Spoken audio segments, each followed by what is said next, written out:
I pledge allegiance to the flag of the United States of America and to the republic for which it stands, one nation, under God, indivisible, with liberty and justice for all. Public comments. Members of the public are invited to address the authority regarding any item that is not listed on the agenda. Do we have any speaker cards at this time? We do not have any. We will immediately move upon 1.1, update on transportation expenditure plan, and lady of the hour. Good evening, Chair and Commissioners. So just a reminder and a refresher in case you've forgotten, here's the schedule, and here we are, inching closer to all of those stars, which are milestones, and we've accomplished quite a bit since we've started this process. Just to remind you what we've completed since June, the initial draft TEP was released for comment on July 11th, and I really wanted to point this out to you because that has been a big accomplishment. The version you have in front of you as a handout is somewhere north of version 20, so there has been a lot of work done to this document. It's undergone quite a few remodels, and I'm sorry? Halfway there. I'm not going to dive into each of these right now because I'm going to talk about them in the upcoming slides. So as you may be aware, we've created a special section of CCTA's website dedicated to the transportation expenditure plan, kind of a one-stop shop for folks to take a survey, download the plan. They were able to sign up to be called during our telephone town halls, see where we were going to be at community events, and this will continue to live on our website. On that page, we hosted an online engagement survey. We tried to keep this as short and sweet as possible, just 10 questions, asking folks to rank certain priorities in those categories or tell us how important different things were to them. So far, we've only had about 328 folks take that survey since it launched in July. As you can see just from this one question, folks are very tired of traffic. We will be continuing to keep that survey up, and actually we're getting ready to push out, starting today, a Facebook campaign to encourage people to take it. So I am expecting that you'll have a little bit of an update with kind of more full survey results next week. Here are some of the materials that we used to promote the telephone town halls, which was probably one of the larger efforts we've undertaken in the last month. So we did 4 telephone town halls within the span of a few weeks. You can see that we had pretty good participation for it being summertime and 6 p.m. in the evening. For those of you who sat on the calls, you may have seen as we were dialing out that those numbers looked a little larger, like 1,200, 1,700. Those were actually the number of people that picked up the phone when we called. This is the number of people that actually stayed on the call to listen to what we were saying. We also took live questions from folks during each of these calls, and you can see that we had a lot of folks calling in with questions, just given the time constraints and sometimes the length of the answers that we were given or the complexity of the question. We didn't get to all of them. We did simulcast every call in Spanish. The audio recordings in both English and Spanish are on the website at that ccta.net, the plan, as well as written transcription. Here are just a few of the materials we used to promote our presence at some of the live events. We actually had street teams go out to different events throughout the county with iPads to get folks to take the survey on site. So we were actually at 4 national night out events on August 6th in Martinez, Pinole, Moraga, and Concord. As you can see, we also had some little sheets for kids who were accompanying their parents. They had something they could color. It was a little word search and coloring pad to keep them entertained for the 5 minutes or so it takes to take the survey. We've also completed a few other community events, but we still have some to go. So this process isn't quite over. I hadn't planned to give you this presentation until August 21st. So I'm a little bit earlier in the agenda than I thought. So we'll be able to give you an update at some time next week, either in your handout packet or in the actual packet, to let you know how those go. But so far, these live events have actually been a bigger driver of survey participation than the online promotions. So this is just a brief summary. You have it in a copy of my presentation in front of you of where we've been and where we have planned to be in the next few weeks. And this is some of the other material that we have out and about. We have ads at a few BART stations in Contra Costa County. We had an electronic billboard on 680 in Martinez. We are in the process of creating fact sheets for every city. And we have ads in 2 DMVs of the 4 in Contra Costa County. So with that, I know it's kind of a short report because it's only been about a month of public outreach and engagement since the plan was released, but I'm happy to answer any questions. Questions, comments? Well done. Thank you. Just briefly, having participated in 2 of the telephone town halls, the questions were good ones, and I think even though the audiences weren't maybe as big as they were the last time we did this, I think it was still productive. So good job. Thank you. Thank you, Lindsay. Thank you. And I'm expecting to see you on Starry Nights on the 16th. Me or someone who looks like me with an iPad, yes. Okay, Or 'cause anybody else that wants to come to Clayton. I have a concert that night, too. There you go. Well, anyway, you will get corn if you come to mine. Now you're driving. Anyway, we'll move on. Thank you so much for your report. I was asked by staff to move, requested to move 1.2, but move 1.3 up. And Tim, you're going to take care of that? So we haven't forgotten 1.2. We'll come back to it.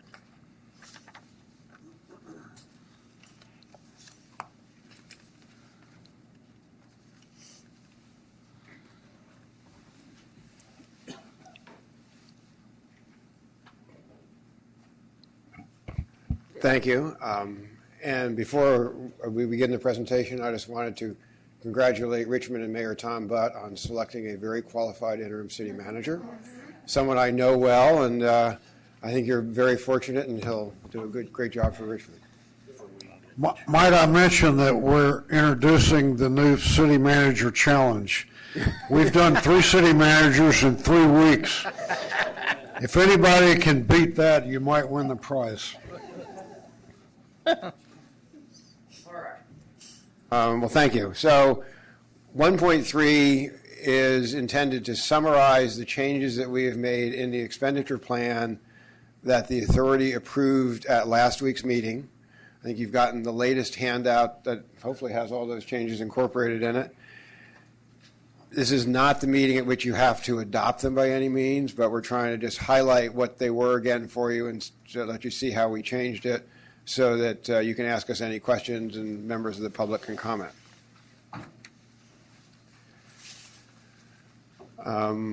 So, there's that slide. So on the item of reducing and reversing commutes, remember this is a new expenditure category that was placed in the plan. I know Transpac is meeting to discuss this tomorrow.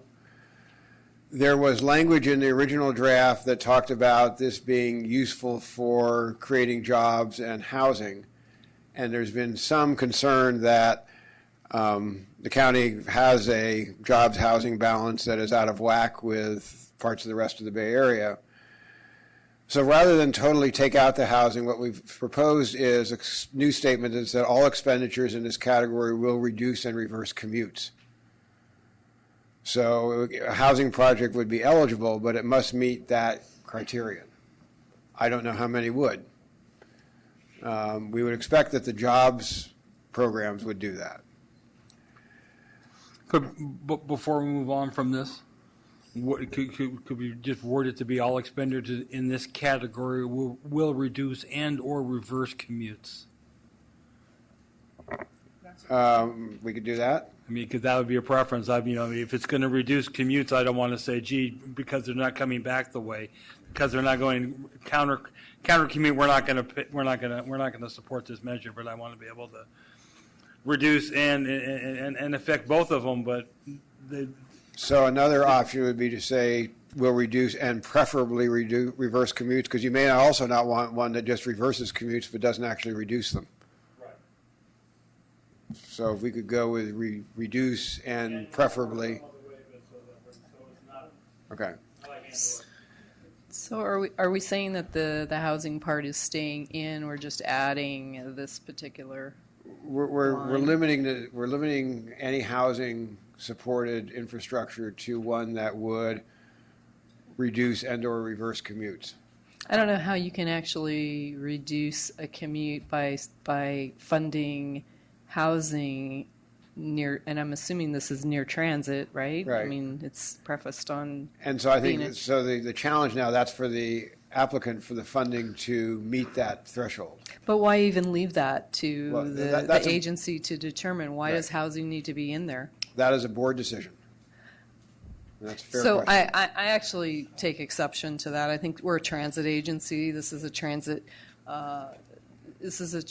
funding bill. And for us to now start to put things into this that are not transit items and leave it open for interpretation of the agency or other people or people applying for grants in the future, I'm sorry, I just can't see that. And for those of you who are interested, the description is on page 26. And I'm reading that there. description, and I'm trying, the only thing I see is the third from the last line says housing-rich areas, which is different than housing. So where is, Yeah. I'm not seeing. Commissioner Mitchoff, in the first paragraph, starting about the fifth line, there's a sentence that says, transportation programs and projects funded out of this category will promote housing within planned or established centers that are supported by transit or that support economic development and job creation in Contra Costa County. And- Thank you, I do see it, and I agree with Commissioner Allen. I'm not going to fund housing, but that's for our discussion. And again, it's not to fund housing per se, it's to fund infrastructure that would support No, housing. it says we'll promote housing within planned or Right. established centers. So we'll discuss that. Okay. Yeah, I'm along the same lines, and I'd said, if you want to do that, great, I'll take all the money because I know Bishop Ranch wants to put housing in there. But the reality is that they're going to do it whether you do it or not, and if they see this, they're going to be after this instead of doing what they're planning to do. Does that make sense? I don't know if we can clarify this enough to push this forward. Well, that's that last, down here, housing-rich areas, that's okay. Okay. First of all, Don, thanks. I'm okay generally with the category and everything, the way it's done.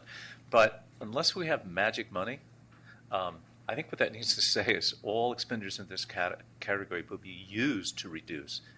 Because it says right now all expenditures will reduce and reverse commutes. If that's true, stop. That's the whole measure. We're done. We don't need any other words. It'll be used to. You can't make a statement like that because if you really step back and say it says it will, that's amazing.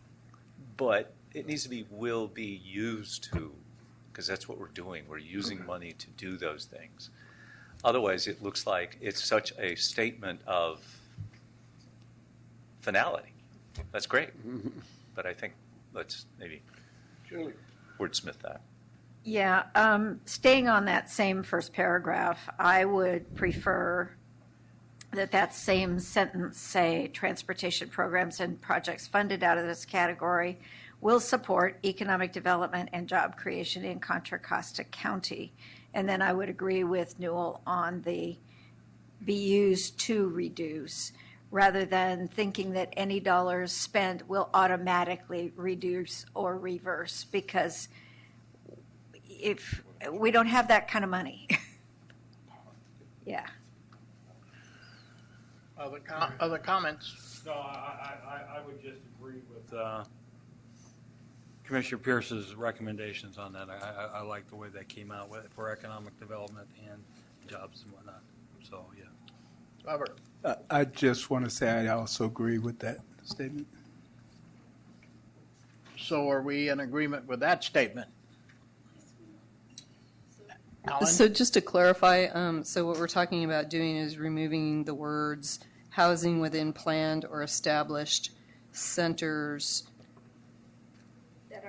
that are supported by transit and leave the rest. Yeah, I'm good with that. Good. We got a consensus. All right. So on that, again, you'll take public comment, and others may have other opinions on this. If you now go to page 49 and bottom left, there's policy 35, which relates to reducing and reversing commutes. We're suggesting that projects be selected through a competitive process with the authority selecting the final projects to allow for comprehensive countywide approach while recognizing sub-regional equity. And that's language we use in several places throughout the measure. And essentially what that means is a grant of money in 2022 may not be balanced across all regions because you don't know where the applications are coming from. But over the life of the measure, you want to have regional balance. The project funding is subject to a performance assessment, and then the projects that are proposed must comply with the Transit Complete Streets, Vision Zero, and other related policies. And Vision Zero, of course, has now been renamed. But Weren't we going to change Vision Zero to another we name? did. I said Vision Zero has now been renamed. We just didn't get that into this Oh, okay. edit, so Thank I you. apologize. That's not your fault. Okay? Any comments on that? Alan? On this part? You got your light on. Sorry. Your light's off. Any other Okay. comments? Oh, No. well, Dawn, first of all, I just, again, maybe some wordsmithing Right. to make it read where when we say the policy, we ought to always, I think it means transit policy, right? So we should always probably say that. Just 1A, noble, but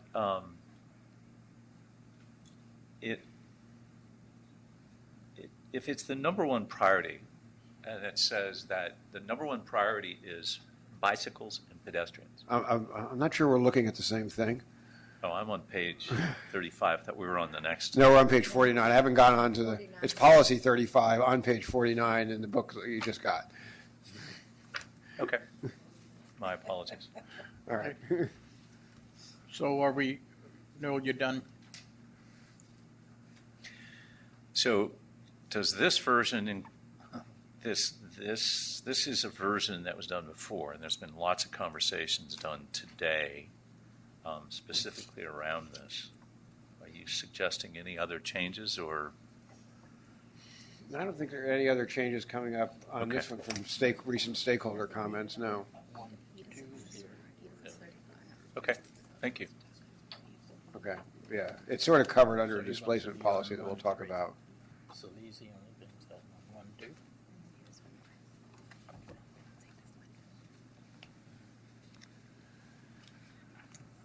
All right, you ready? Ready. Okay. So, let's make sure I did that right. Yeah. So this relates to the modernized local roads and improve access to job centers and housing, which is commonly referred to, often referred to as return to source. And so if you look on page 26, we've, as a description, if it's a countywide program, we've added the words and access to job centers and housing as one of the uses that cities could have for this funding. And then the other change on page 48 related to this is there is a request that you adopted that we require jurisdictions to report. We already require jurisdictions to report on how they use these fundings, but we would also now add how their use of the funding benefits social equity and communities of concern in their jurisdictions. And then another item you approved was that a minimum of 15% of this category be spent on project elements directly benefiting bicyclists and pedestrians. And the intent is they already have to comply with complete streets laws. The assumption is this is a reasonable assumption, there's a reasonable estimate of what share of the money would go into that anyway. And it is, when we came up with the 11% for bike ped expenditure, staff had assumed that 15% of the modernized local roads category would go into that use. Are we good with that? Okay. Okay? Yep. Next, in the prior meeting, just a reminder, you approved guiding principles for these 8 categories.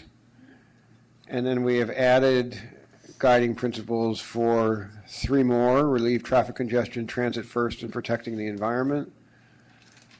So in what's now page 2, you'll see that all of those are represented along with descriptions, and we'll come back in the next item to talk a little bit about a few minor proposed changes in some of those.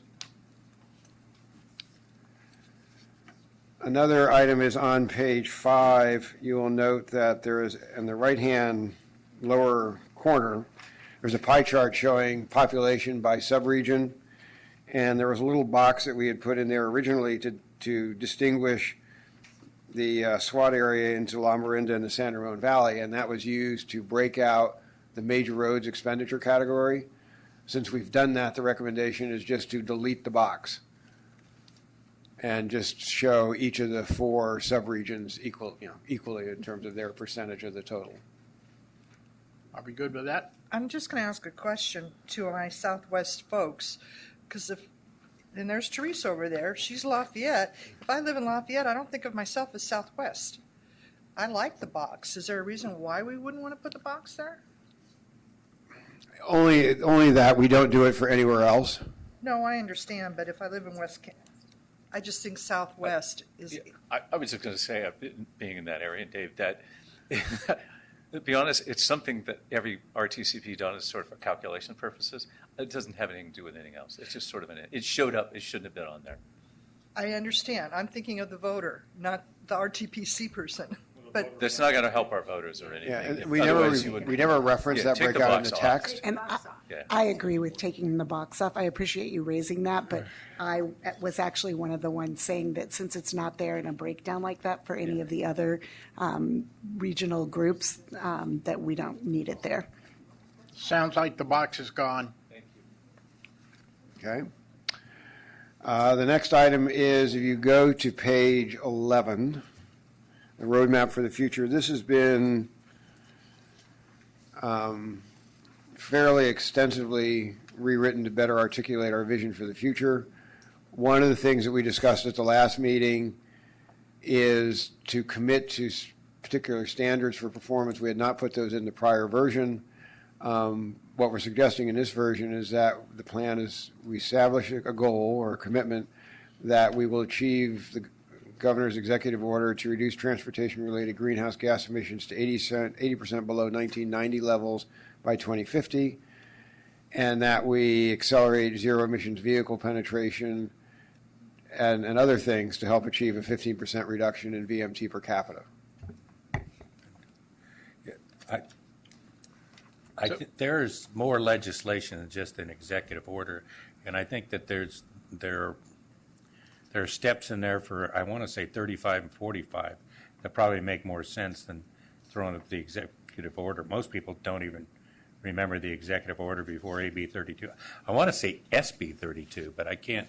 There's just too darn many legislations. I can't keep track of these things. But it makes more sense than that one. So you'd like us to add interim dates?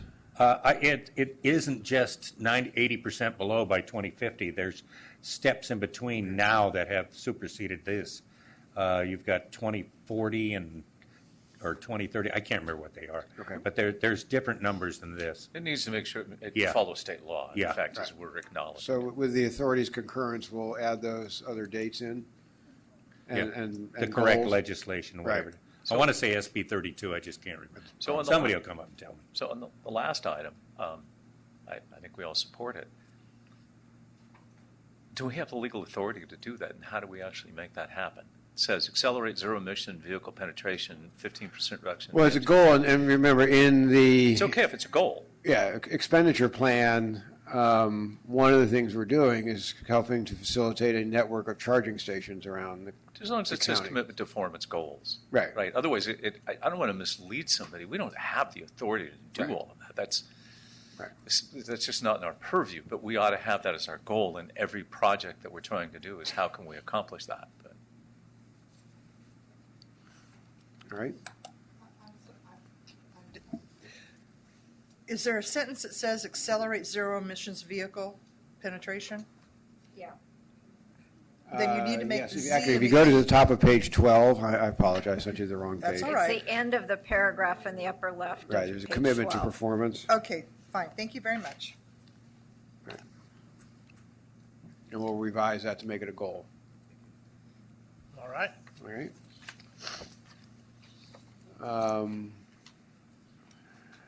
And then in the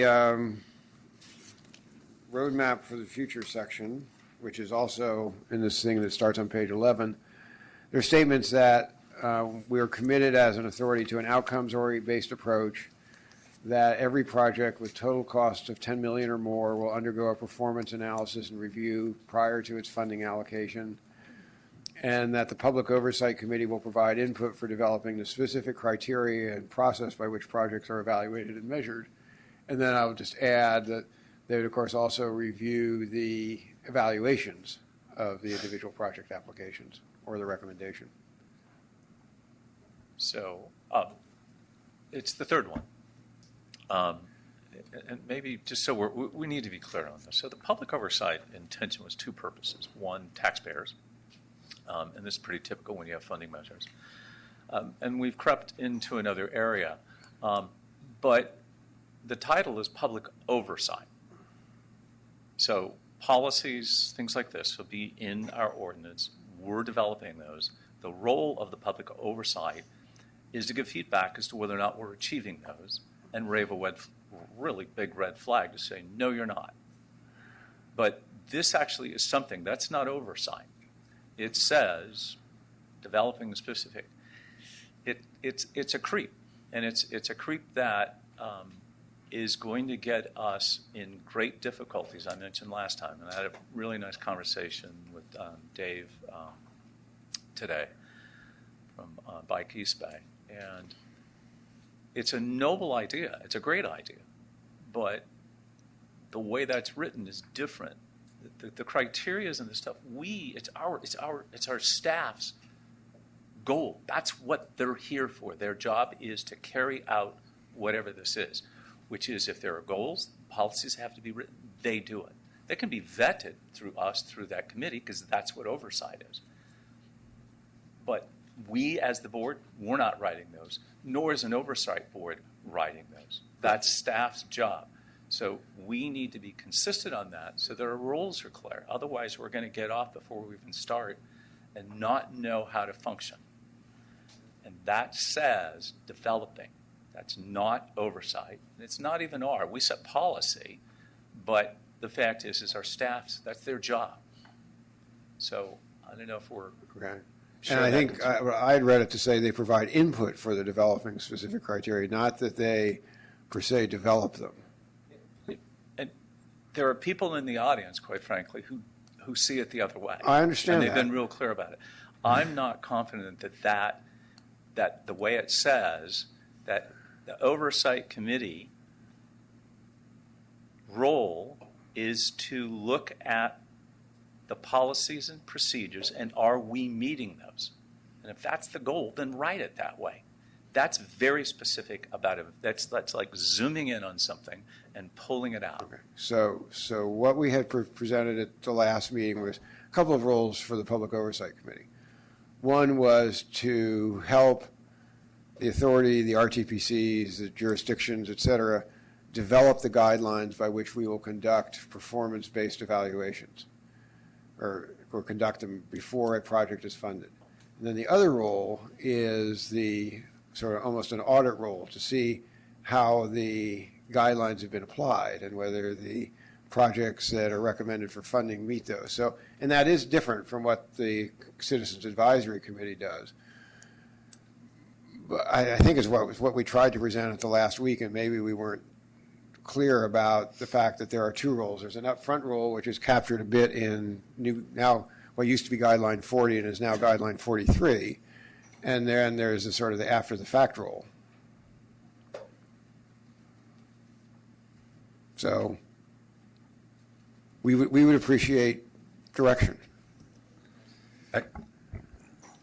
You know, both what you just heard makes sense. I would ask that we come back to this after we've heard public comment and see if it changes anything. I would agree. We can do that. Okay. All All right. right. So hold that one in abeyance. We will hold that one in advance. And you're going to see when we get to 1.2, we have received public comment. And so we'll share that with you. And I'm sure there are also speakers here to comment as well. Then on, moving on to page 13, there's a series of pertinent policies. We put nice-looking graphics in there. We talked about the authority will begin development of a countywide VMT mitigation program, and we'll come back to that a bit in 1.2 and later in this presentation. And that the policies and guiding principles that in the back of the document will govern the funding and implementation of the expenditure plan.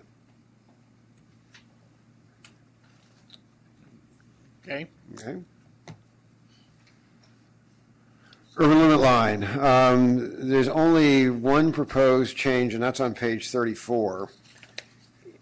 You recall that these are essentially taken from what was developed for Measure X, which is a bit different from what was in Measure J. And on the bottom right of page 34, there were conditions of compliance, and those said that before, if a jurisdiction or a city or town applied for an annexation outside the urban limit line, they were immediately out of compliance with the growth management plan. And I can tell you, sitting as LAFCO stopped getting any applications like that. And so this authority hasn't found anybody outside of compliance. And then the other requirement that we've had in Measure X was that you always had to have an applicable urban limit line in place. What in talking with some people knowledgeable about LAFCO, there was a third category that we just didn't cover, and we're recommending to cover it now. And that is a third party can submit an annexation request to LAFCO without the jurisdiction being involved. And you could have a situation where LAFCO approves that even though it's outside the urban limit line, and the jurisdiction would necessarily be out of compliance with this policy. So in order to try to control that, we can't tell third parties not to make applications, but for LAFCO to approve an application, they would have to receive a will serve letter from the jurisdiction, and there would have to be an acceptable tax sharing agreement between the jurisdiction and the county. And this language suggests that if the jurisdiction acts to make on either of those, then they are out of compliance with the GMP. They can always go ahead and first try to extend their urban limit line, in which case they can just process it. So it's not saying no annexations. It's just saying the third-party application procedure is not really a way around what's existing item 1. Well, there's only two things here. Hold on, I got Julie first. I'm so sorry. Julie. Yeah, first, just a wording issue. A will serve letter doesn't make any sense to most people. So We'll work on it. It's a technical LAFCO term, actually. I understand that, but the public doesn't understand that at all. And until you went through your explanation, I didn't get it at first either. So, and I've been around some of this stuff quite a while. So I think we can, say agrees to serve or something like that. Fortunately, we Service have a the area, LAFCO general provide counsel services. sitting here, so she can help us figure that out. There's a way you can figure out to make that understandable by the general public. I don't really have a problem with it, because basically what that says is that as long as you go through the process to have a public vote, you can change the urban limit line as often as you want. And this, again, is for the 30 acre or less. Right. So Oh, okay. Gotcha. what we're saying, this doesn't, I thought that was for greater than. no, for the greater than 30 acres, it's always been very clear. You have to have a public vote. Right. This does say greater, though. Yeah. Number 3 says greater than. Oh, right, okay. Yes, okay, that's right, because for less than 30 acres, you can go through Yeah, the. because I read this and it Right. was like. Sorry, yeah, this is huh? greater, right, yes, I So that apologize. should be lesser? No, it should be greater, my mistake, Okay. It's been a long day. right. It has So to- again, Don, it should be what? Should be greater, It's Okay. what it is. It's correct. It's the same as Yeah. the policy. My question is, there are 1, 2 on page 34, and you're suggesting that we have to add a third? correct. All right, I just want to. And if you look at the handout, it's The in there. handout sort of supersedes. Right. Because it's a constantly It is, living yes. document. It is. Thank you. To put it mildly, I was given my copy at, 5:40, so. All right. Next item is on the transit policy. We'd agreed at the last meeting that the authority wouldn't fund construction of any transit capital improvement until after funding is identified to operate the improvements with at least 15-minute service frequencies during peak periods. And we've received a couple of feedback from some of the transit operators. One is to make sure that we didn't mean that they couldn't use some of this money for planning a capital improvement, and we use the word construction advisedly, so planning would be allowable.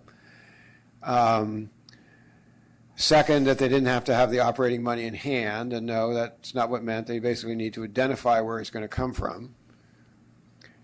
And then the other issue was that there are some transit capital improvements that some of the agencies are thinking of making where even during peak periods, they might not be able to provide 30-minute service. And I think the best example I've heard from in last week is transit agencies are being encouraged to use more electric buses. And so they have to be charged. It takes more than 15 minutes to charge an electric bus.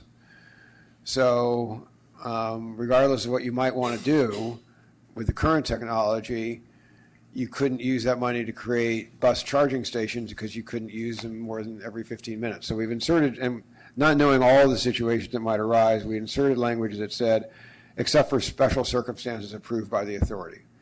So if somebody comes to the authority and says, we've got this good transit capital project, but we can't meet the 15-minute headway for these reasons, the authority can say, fine, that's an exception. Now, I think you may hear from some of the transit Right, operators. that's what I was going to say. Why don't we wait once again? You until will, we have- right. We have lots of comments from public transit Right. agents out there with Right. 1, 2.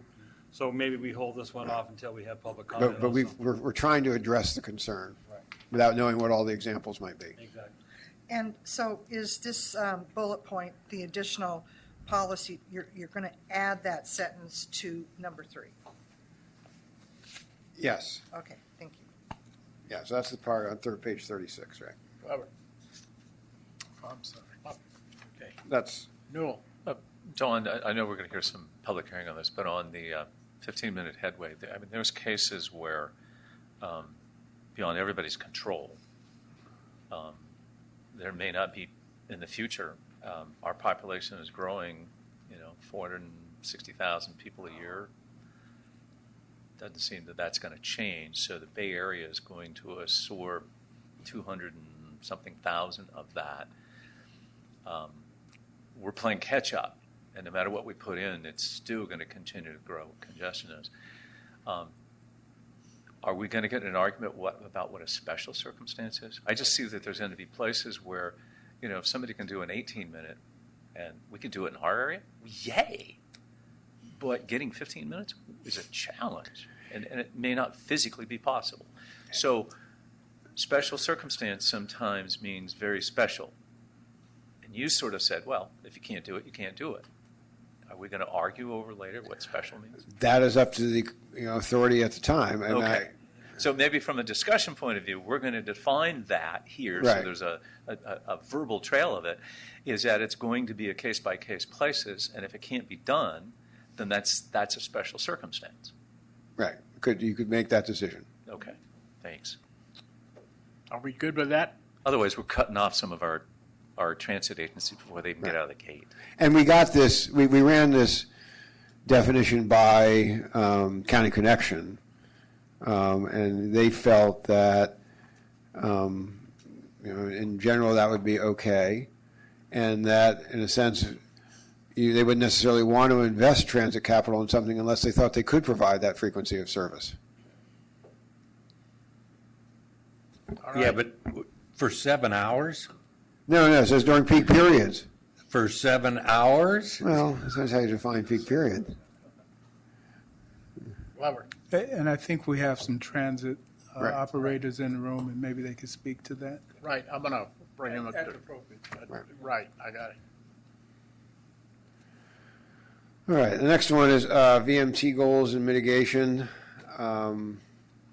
And you asked us to put this in, and it is back at the back of the advanced mitigation plan policy. You recall that SB 743 identified VMT as a key metric to measure transportation impacts under CEQA going forward. So projects are now required to demonstrate a reduction in VMT in order to make to mitigate significant transportation impacts. There may be a small number of projects that would increase VMT because they also have offsetting benefits, safety, substantial reductions in congestion. So what we proposed and gave us authorization to do is to begin development of a countywide mitigation program to identify mitigation measures that will be funded and deployed to top VMT reducing projects. So we don't have much detail on this yet. You'll see in the next discussion of 1.2 some suggestions for some of the stakeholders as to things we put in this even at this stage. I'll just say that this is not something we want to use, that you'll want to use very often, because you want vast majority of projects to reduce VMT, not increase it. All right, just a question. What's a significant transportation impact? Go ahead. I'm not clear what that means. I don't disagree with what this is, but I mean, right now we got significant, so what This is is it? page 39, correct? Second column. Yeah, it's exactly Is that right? page 39. Okay, just trying It's to the track it. It bottom, wasn't on there. Right, that's the Got right it. column at the bottom has the proposed language. And so basically, the project will be required to demonstrate a reduction in VMP to mitigate significant transportation impacts. And so that's mainly related to VMT impacts. So what we're saying is that we want the project to demonstrate if there is a significant transportation impact relative to VMT, that the project will be required to demonstrate a reduction or mitigate the VMT. And that's actually clearly just set forth in SB 743, which will be put in place July 1st of 2020. So essentially, we're just stating the fact that it has to be addressed as part of SB 743. Just item 2 is better. It's actually sort of written in there already. Maybe go back and look at the language, the way it's written. It's clear what it means. That's all. I think it's just been extracted. Thank you. All right. Okay, a little more about the public. Sorry, a little more about the Public Oversight Committee. And it is discussed beginning on page 40 and going on through page 41. The goals for the public oversight to, one, do an independent public oversight of how the measure funds are used. As we mentioned before, they're going to be convened and tasked with reviewing comments received during the guidelines review or guidelines development process. And they provide input and recommendations for consideration by the authority. And then they review the proposed expenditure of funds vis-a-vis the guidelines. So if you think of the structure, there's the Transportation Authority, the Admin Projects Planning Committee, Public Oversight Committee, And it's not that the RTPC's stakeholders and public report to them, but as we said at the last meeting, in the development of the guidelines, the idea would be that we do this structured request for a guideline of getting input as to what it should and shouldn't be. We get input from the RTPCs and anybody else who wants to do it. And the first time that comes together at a county level, other than staff, is in front of the Public Oversight Committee. They make their comments and recommendations. Then all that material then goes to the authority. The authority can approve that. It can send it back for reconsideration. It can make amendments, et cetera. You recall that last week the stakeholders had suggested that if the authority wanted to make substantial changes in what the Public Oversight Committee recommended, that it be referred back to the Public Oversight Committee for at least one round of comments. You decided you didn't want to do that, so we haven't put that in. You'll hear about that from probably some stakeholders later this evening with maybe some other suggestions, but this is essentially what we've done now, is what you approved at last week's meeting. We good? Okay. Right. We're going to listen to the public. And then just in terms of roles and responsibilities, we're asking, again, the TEP suggests that they are responsible for oversight and reporting of allocations and expenditures to ensure that funds are spent consistent with the measure, to review the fiscal audits of measure expenditures, to review performance audits of projects and programs relative to the performance criteria, to participate in the application of the performance-based review policy and the guidelines, and then to do what the Citizens Oversight Committee does now, which is to look at maintenance of effort compliance requirements for local jurisdictions and look at the GMP checklist and ensure jurisdictions comply with the GMP policies. And you will recall that the Public Oversight Committee replaces the Citizens Advisory Committee, which currently does several of those things. So we're not duplicating, we're just replacing the Citizens Advisory Committee with this. In preparation for hearing from the public, because I need to have this information so maybe they can address it, are any other Bay Area self-help counties using this structure? Yes. Well, let me be clear. I know they all have a public oversight committee. Are they inserting their public oversight committee between public stakeholders, RTPCs, and the authorities' processes? No. Thank you. And if I go back to the prior one, as I said, if you look at this chart, this doesn't mean that the RTPCs can't report and bring information directly to the authority. We're just saying in terms of scheduling meetings for the development of the guidelines, there'd be a public oversight committee meeting to consider the input from all the RTPCs and et cetera first before it goes either to a authority committee or the authority. But when it comes to the authority, everybody can come and talk. Well, that's my point, and that's why I wanted to ask, because that last third bullet point says, shall review proposed expenditures. That's different than guidelines. Right. So that's why I'm asking the question about other Bay Area self-help counties. Thank you. All right. Moving on to commitment to complete streets, roads, traffic, and transit first. Which is, I'll be brief, where is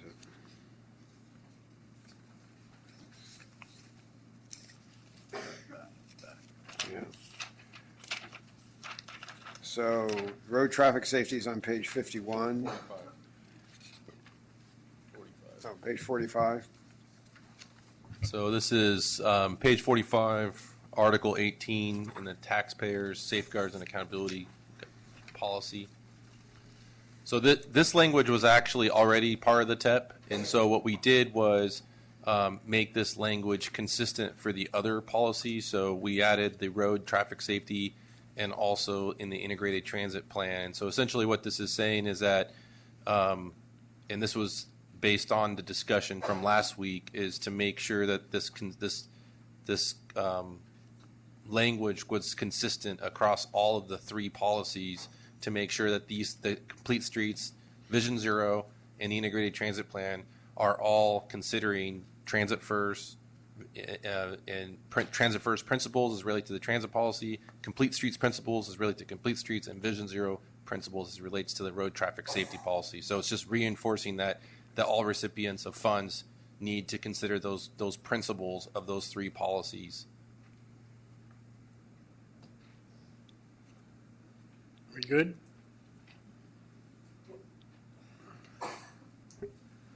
And I don't feel good tonight, sorry. The first part of it's absolutely what we ought to be doing. But why do we have to? It's like putting digs in. It's like taking a knife out, and you'll say, "I'd like to do this," and we agree. And by the way, I want to just poke you a little bit. That last sentence doesn't need to be there. It really doesn't. Okay. Make it a clear statement.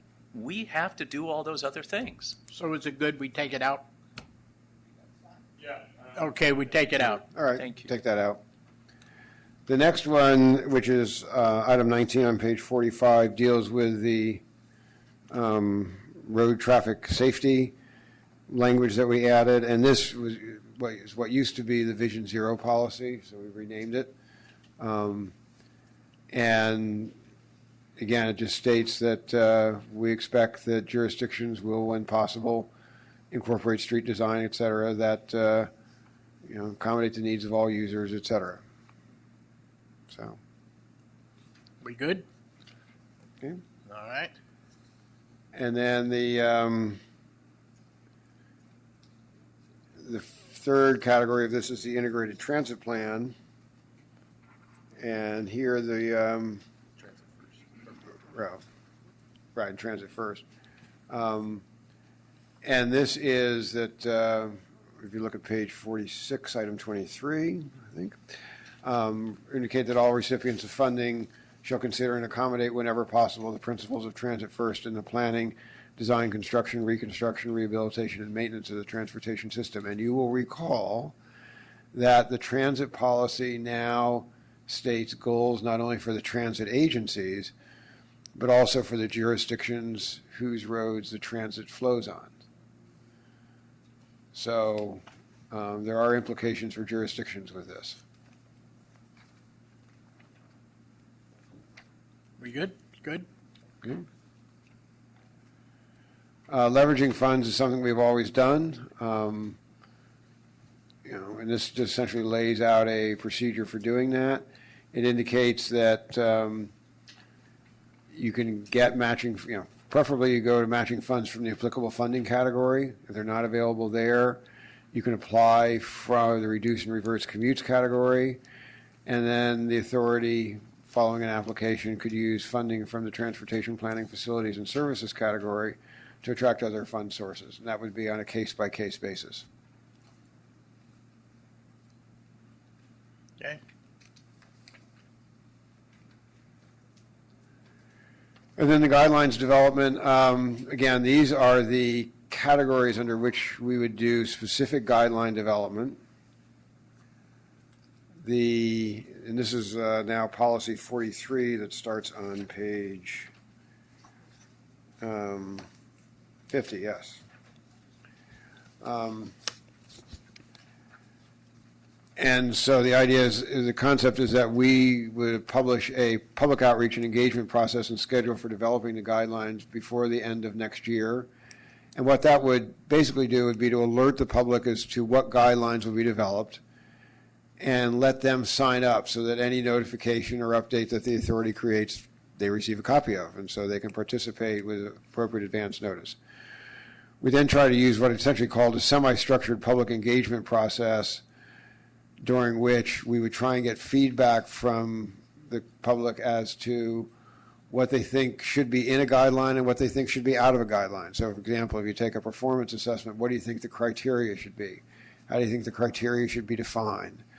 What project, well, actually we've specified what projects it would apply to, but things like that. And as well as having open-ended questions. Is there anything about this guideline that you want to tell us that we haven't asked? Then there would be essentially our typical bottoms-up approach. The RTPCs would look at it, the jurisdictions would look at it, and as we said before, the first time all that information would come together in a public forum on a countywide basis would be before the Public Oversight Committee, and they would review the comments and then provide input and recommendations as to the guidelines. Again, staff's going to be heavily involved in this process. And the Public Oversight Committee would have access to staff and the consultants to complete their work. Again, this does not require the authority to adopt what the Public Oversight Committee recommends, but it does allow the Public Oversight Committee the opportunity to make comments as part of the process. And they have been pushing, as you'll hear, pretty hard to make sure that while they're not a voting member of the table, that they have a way to get their comments in front of the authority and have a way for them to come together to try to have unified comments and have access to the information the authority has. So, Well, I was going to continue to go through the whole process if I can do that, and then, okay. And then you look at evaluation of other performance criteria dependent upon the specific nature and purpose of the project. We identified some in the language, but not all. We recognize there's the commitment we talked about before to get to certain GHG and VMT reductions. We'll modify that. We've always had the push that project sponsors are going to be pushed to identify and select a project alternative that achieves those GHG and VMT reductions. There'll be limited exceptions, and we'll create a process to select a project that may increase VMT and GHG but has other substantial benefits. And project sponsors will have to make the findings for an exception and participate in a VMT mitigation bank if they can't otherwise mitigate it. And high-performing projects in terms of the criteria will be prioritized, and that's where the authority will spend a special effort to leverage and get them other funding. So now let me go back to, so a lot of this is on page 44, item 16. So there are questions to think about this page. if I may, I was just going to say a couple of things. One, first few items are great. It's the very last sentence on that. POC shall have access to CCTA and our consultants. What that ask is, and they've been very clear, they want access and the authority and a budget to hire consultants. No. This is an advisory. They will not have access. Remember, this is like our taxpayer oversight along with this to make sure that we're achieving our goals. That next page does not need to be there. It should say, and the job of the guidelines for development is to meet all of our policies. Don't rewrite them because they're slightly different. You know, Don, you write a contract, you don't write two different ways to define the same thing. Go refer back to all of our, we've already got the vision, we've already got the policies, refer them, don't rewrite them.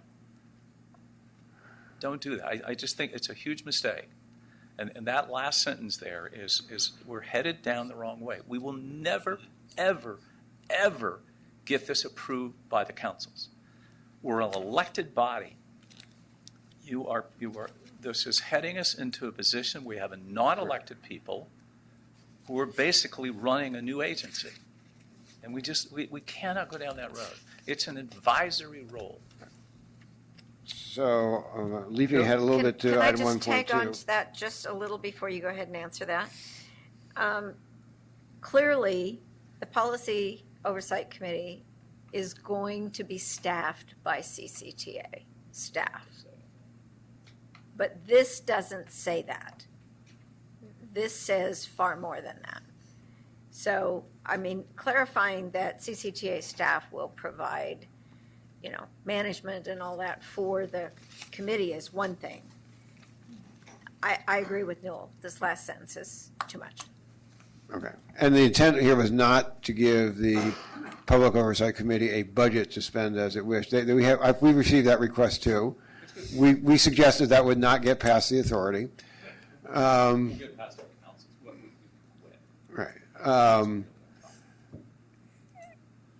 so certainly the POC would be staffed by authority staff, and they've asked for that, and I think that's. But you don't. But look. Don't write specific things about things that are inherent. We're an agency. Of course, CCTA staff does all of this. That's fine. Don't rewrite it because it's trying to redefine something in some way that somebody's going to interpret for some other purpose. It doesn't need to be said. Do we have to tell ourselves that we'll be staffed for every decision we make? Of course we are. Don't rewrite the obvious. And the more we do this, the more arguments we're going to have later. Just keep it simple. Make it clear. If we all have to read it and go, what does that really mean? We're in trouble before we start. Keep it simple. Okay. So do we have it simple? We can make it simple if that's the preference. Yeah, you want to hear from the Yeah, public. we will. We're here for the public. Right. And then you'd agreed at the last meeting that for any recipient of funds receiving about $10 million or more from the TEP over its life, they must report on how the received funding benefits communities of concerns in their jurisdictions and service areas. Just so everybody understands, just about every regular recipient of funds from the authority will get more than $10 million during the life of the measure. So this will, for all practical purposes, include every jurisdiction. Transit operators, cities, towns. So this is a cumulative. Before Yes. we're talking about a This is not per project. annual. This is cumulative over the life of the measure. No, exactly, because you're right. It was for a project. So it becomes a checklist. Not a cumulative. If they had to go cumulative, the dollar amount's going to have to go up. Well, so we said that to do a performance assessment, it had to be a project of more than $10 million. The proposal we brought, this is the proposal we brought before the last meeting. You could certainly change your minds. But we did say that for this purpose, because it was really an issue of reporting on how our expenditures affect communities of concern, regardless of what type of expenditure it is, that we proposed a threshold of $10 million for the course of the measure. All right, Julie.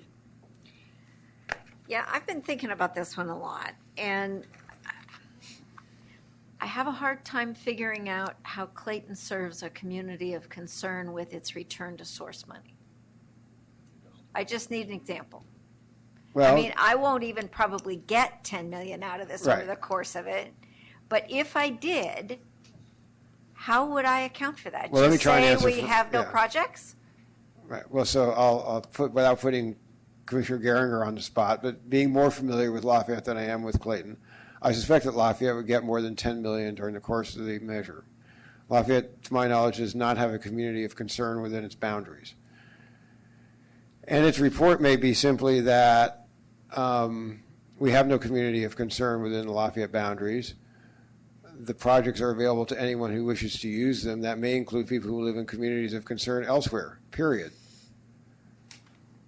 So it doesn't say, there's nothing here that says that if you don't serve a community of concern, you automatically lose funding. But if a jurisdiction has communities of concern and says, we didn't direct any of the money to them, that might raise a different set of eyebrows within the authority than a community that doesn't. Sure. So is this supposed to go on the checklist? Is that the intent? That this just becomes a single item that we give a response to on the checklist? So we're actually making this as part of the master cooperative agreement, and there'll be reporting on it most likely annually through, based on the jurisdiction expenditures of that year. I mean, those are all things that have to be kind of worked out as we're developing the guidelines for the measure and and also the master cooperative agreement.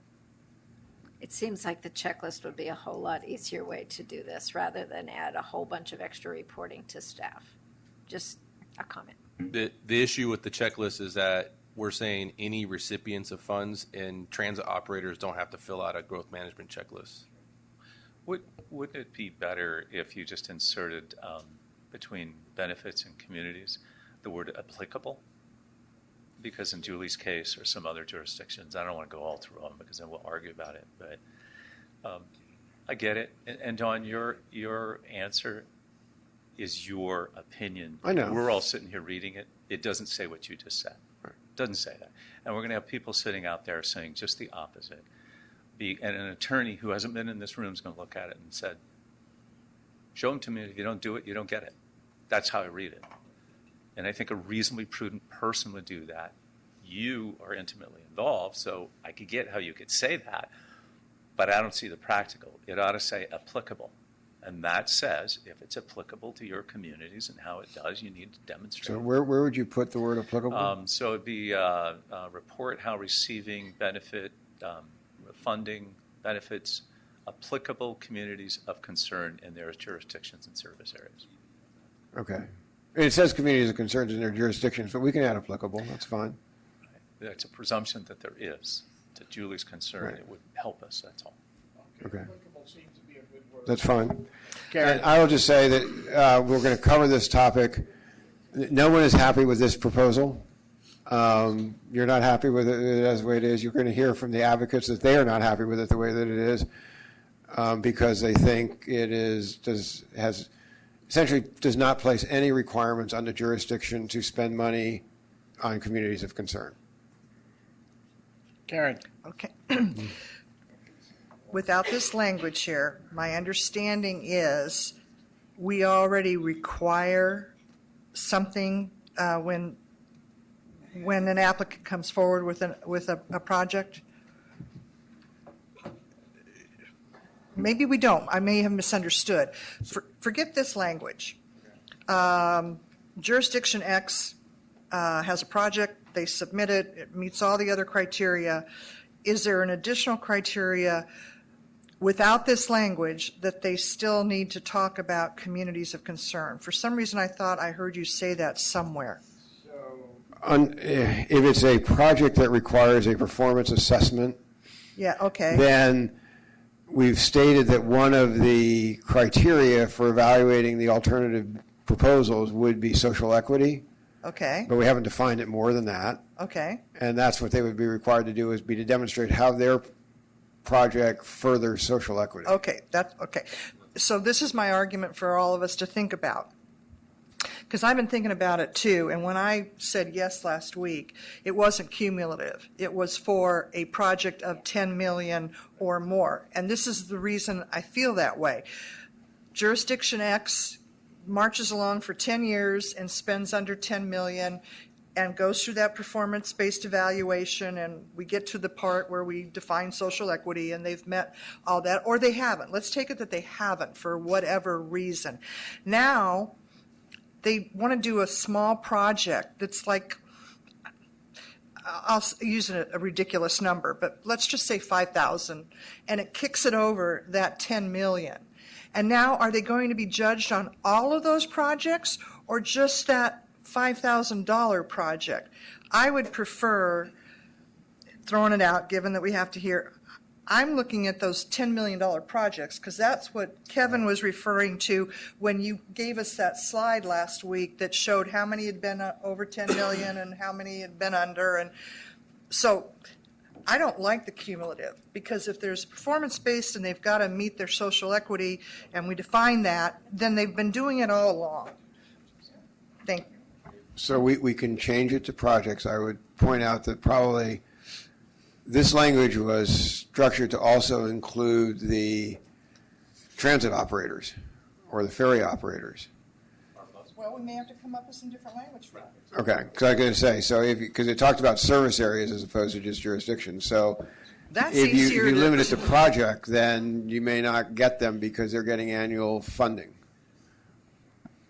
So, Needs more work. okay. Sounds like we need two different qualifications. All right. No. If I may, the meat of this statement we haven't discussed, and that's received funding benefits, how it benefits communities of concern in their jurisdiction and service areas. The communities of concern that are identified by EnvironScreen. And the only one I know offhand at the top of my head, EnvironScreen doesn't do this? Because it was in the other. EnviroScreen is a different Different definition. Communities of concern was adopted by MTC and ABAG for the Bay Area because of the problems with EnviroScreen. EnviroScreen is only air quality. It Okay. has nothing to do with income. Okay, then we need to take a look at this And and make that's sure, why- because no. nobody's in there, Julie, if it's EnviroScreen. If ABAC has a better map, then we need it. No, that's exactly why it says communities of concern. And my suggestion was going to be that every single time that comes up, capital C, capital C. Communities Okay. of concern with a definition as adopted by MTC and ABAG, because that's what gets it spread around. Otherwise, the only one that we would have if we used EnviroScreen in Contra Costa Richmond. is down by the refinery. Yeah. And so the Monument Corridor wouldn't get there, Pittsburgh Bay Point wouldn't get there, Mm-hmm. nobody else would get it. And so we very consciously use communities of concern using the ABAG MTC definition. You're right. The problem is that nomenclature is interchanged by the public, so we have to make sure that this. That's why we need to define it Yes. and make sure that it's in capital letters, not small.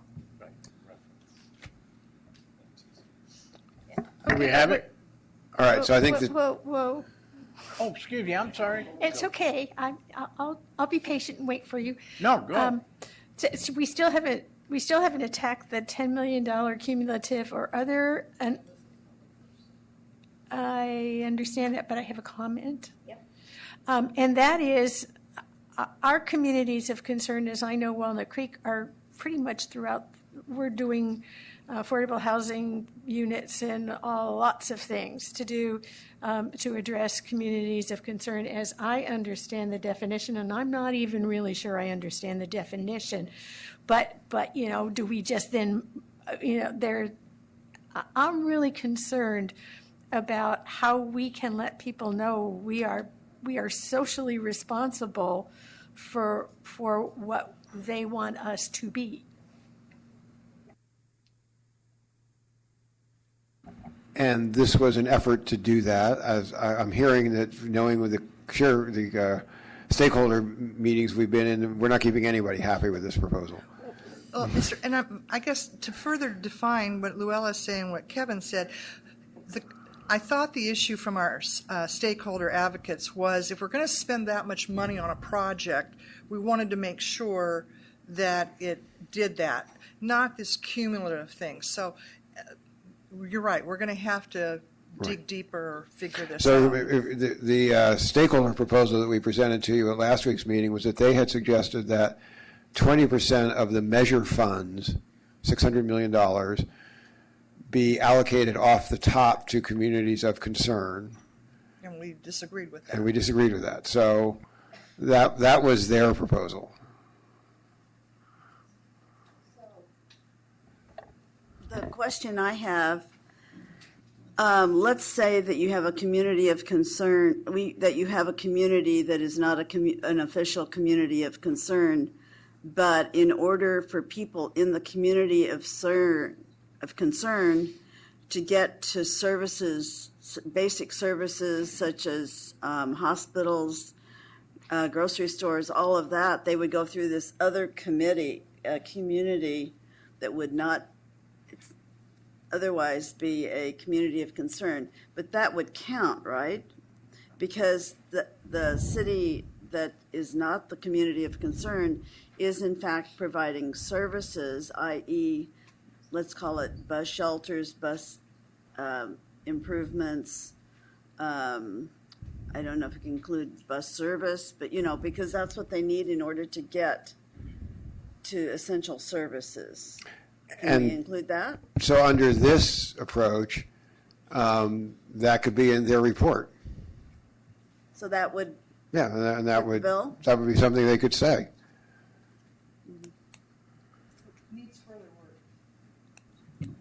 Needs further work. Needs further work, and you'll hear some more shortly. Okay, so that's the end of this. I know we have several we're going to come back to. I don't know if you want to take comments now or Right. then comments after we do 1.2. I'm going to take comments right Okay. now. We do have some cards, and we'll, Can I just ask one other question before we go to the Sure. public comment? So I'm sure that this probably may have been discussed in the meeting that I had missed, but going back to page 45, item number 21, under local contracting and good jobs, I am thrilled that we are putting these provisions in for local contracting. It's very important to keep the people of our own county employed. However, my question is, in the very last paragraph on page 45, it talks about training and apprenticeship. And it says, as such, CCTA requires apprentice labor enrolled in or graduated from, and there's actually a typo there. It says joint, it should say joint. But graduated from joint labor management apprenticeship programs on construction projects estimated to cost $1 million or greater. I just want to make sure everyone here is aware that that means union only, that there are other apprenticeship programs that are not affiliated with the unions, and the people graduating from those programs will be cut out of this $3 billion worth of work. Is everyone aware of that?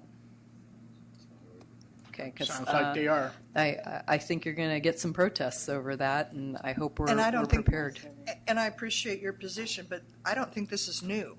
This has been in the previous, and I know Contra Costa County has this as a policy. I'm assuming other jurisdictions do, and yeah. Well, the prevailing wage is different. When you call out only joint labor management apprenticeship, that means those are only union apprentices. No, we're aware of it. It's the joint labor management. All right. And I'll say the background of this language is, as we've reported to you previously, a group of contractors and unions developed this language jointly. It's gone through our general counsel, but obviously the authority can change it. So my concern is that we're putting this policy in place for the length of this entire, 30 years. No, it has not. No, it's not been in place for 30 years. Yeah. All right. It's a consensus. We're going to keep it in the way it is. Hearing no objection. But yes, we are. All right. I do have speaker cards. And 3 minutes. Ryan.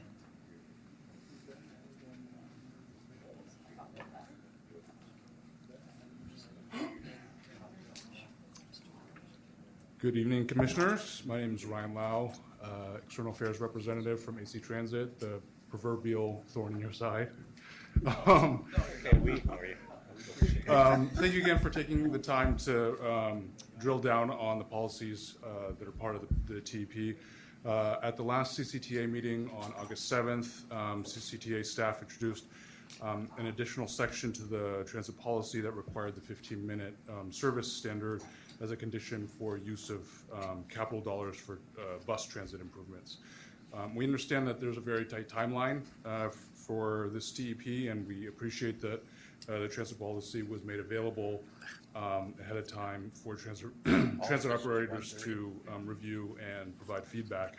However, we are concerned about this last-minute addition of this particular section to the transit policy, and are concerned with the potential the potential to cause a variety of different problems for transit operators down the line. Although we do appreciate staff's acknowledgement of some of the concerns that we've raised with them. Additionally, we feel that the transit policy may not be the best place for this. The transit policy is most suited for high-level concepts such as transit first policy, the creation of the integrated transit plan, leveraging technology, and integration of the county's transit systems. Inclusion of a specific requirement like this in such a broad policy document seems sort of out of sync. And given the expedited timeline of getting this TEP out the door, it doesn't allow the transit operators very much time to fully conceive of all the potential impacts that this requirement might bring. We believe it would be much better suited to be included in the integrated transit plan, as the ITP is where we believe that this level of specificity should be handled. Reserving a discussion about the potential additions of this requirement for the ITP would allow additional time to work collaboratively with CCTA staff and ensure that this type of service standard condition would satisfy what CCTA is trying to accomplish, as well as ensuring that it wouldn't create any undue burden on the operators and hamper the ability for us to provide the best service possible. We do respectfully request that this additional section be removed from the transit policy. Thank you.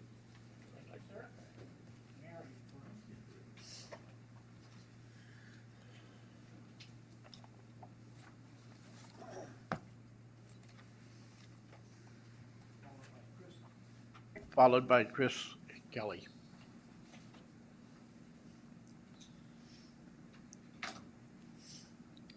Good evening. My name is Mary Bruns, and I have managed the La Miranda Spirit Van program, which provides transportation for seniors for the last 13 years. I've served as the chair of the Senior Mobility Action Council for several years, and I've recently begun serving on the Paratransit Coordinating Council.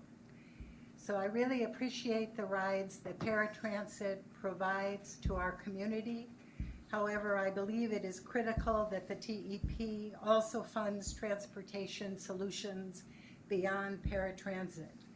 Paratransit often takes an excessive amount of time and requires transfers from one transit system to another for an individual to get from one part of the county to another part of the county for essential medical appointments and services.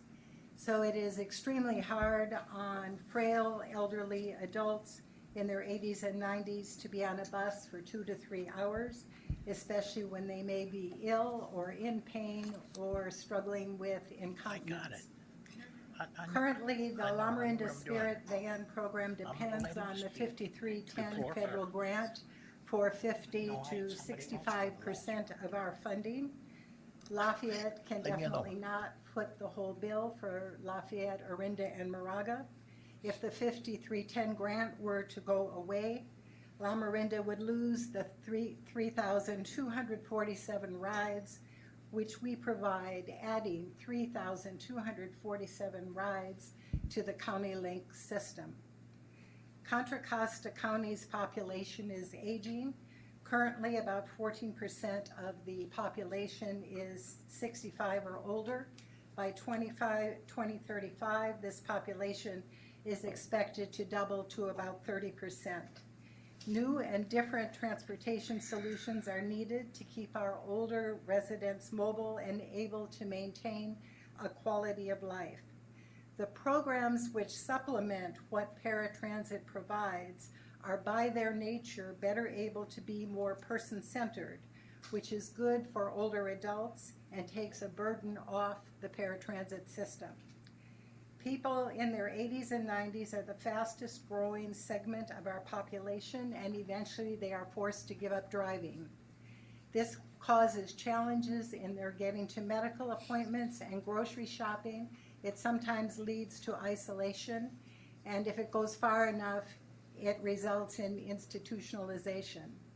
When transportation is too difficult or expensive to use, people stop going to the doctor, ultimately increasing long-term medical costs. Think of the situation your parents would be in, or that you and I might be in our later years. I must be out of time. So what I'm asking is that you ensure that the accessible transportation strategic plan mentioned in the TEP is created to help identify and fill gaps in the current services, providing mobility for older adults and persons with disabilities. It is imperative for the older adults and people with disabilities in our county to have an integrated plan that lowers trip times, is affordable, and does not require the passenger to transfer vehicles and transportation systems to get to further away destinations for essential appointments. Thank you. Chris. followed by Leah Greenblatt. Hello. Chris Kelly, WCTAC Board Chair, WestCat Board Chair, and Hercules City Council member. Regarding the aforementioned transit policy, page 6, number 8, calling for at least 15 minutes frequencies during peak periods except for, quote, special circumstances. This is a problem, I think, for West County. And as Newell pointed out, I think if you're going to leave special circumstances in there, you have to define it. You know, at the Hercules rail station, I don't think the Capitol Corridor runs every 20 minutes. When we get a ferry in Hercules, at least initially, it might not run every 15 minutes. Express bus study. WCTAC is now doing an express bus study. We'd love to have AC Transit and WestCat run buses to Alameda County from our jurisdictions with just one stop, and just stop in West Berkeley or Embryville, possibly in Oakland. We might start that out with 20 or 30 minutes and then see it build. You know, when the WestCat Lynx started its express service 12, 13 years ago, it was touch and go in the beginning, and slowly it built and built and built. I think you have to take that into consideration, that we're trying to do this. The goal is 15-minute headways, but we may not be able to have it in the beginning. So please work on that. Thank you. Leah, followed by Lisa Annan. Good evening. My name is Leah Greenblatt. I'm a project manager at West Contra Costa Transportation Advisory Committee. Our executive director, John Nemeth, is out of the country, and I've been asked to attend on his behalf this evening. So first of all, I wanted to thank you for the work that you've done. It's amazing the progress that's been made since the last time I was before this board, just several months back. It's very impressive. But I would like to bring your attention to the proposed change to the transit policy. And I feel that it doesn't account for the array of transit types. And as our chair mentioned, some of them, heavy rail doesn't run at that level of frequency, or ferry service may not run at that level of frequency. Park and ride facilities are constructed and are needed, but may support transit use that doesn't run at that frequency. And then there's also demonstration projects that are used to kind of test the waters before you make larger infrastructure improvements. And lastly, there's a number of transit priority improvements that are made and implemented, such as changes to traffic signals. Those are sometimes phased in over many years. Some of these projects are constructed over many years. And in West County, this proposed change in the transit policy would be particularly impactful because in West County, a very large percentage of the TEP projects fund transit construction projects. And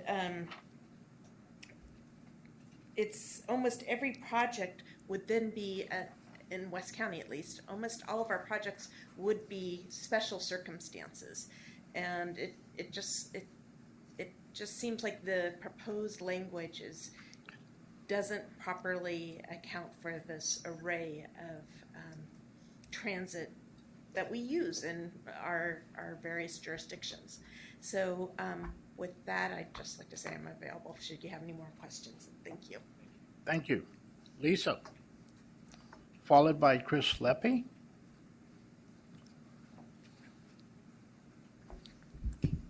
Good evening, Commissioners. I'm Lisa Hammond.